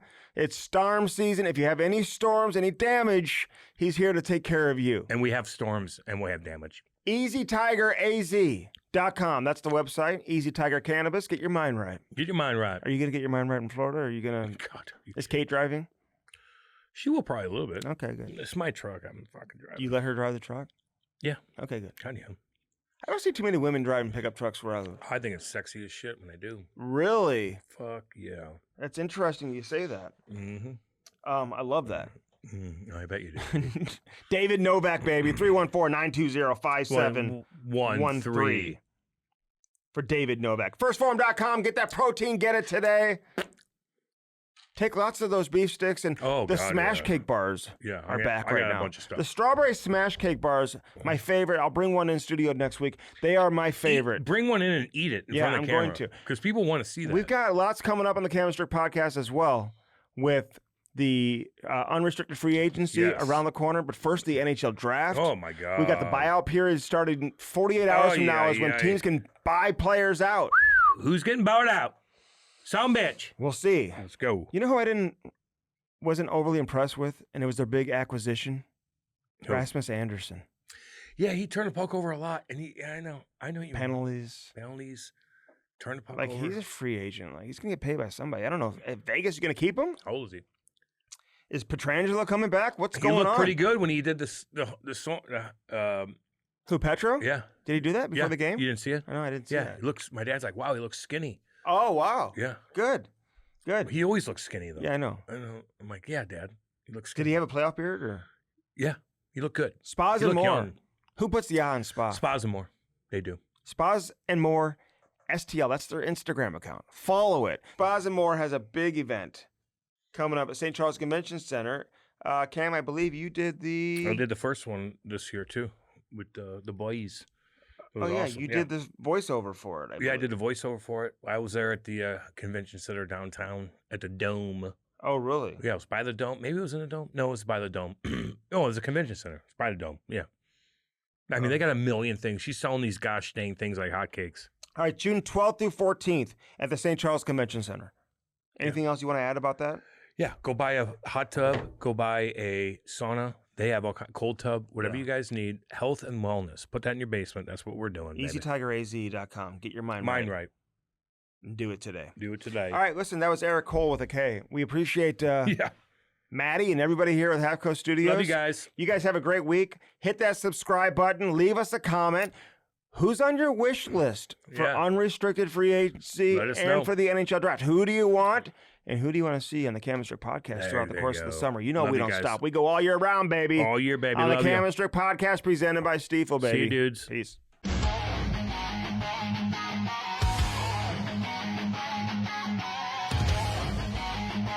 Yerk! Let's go!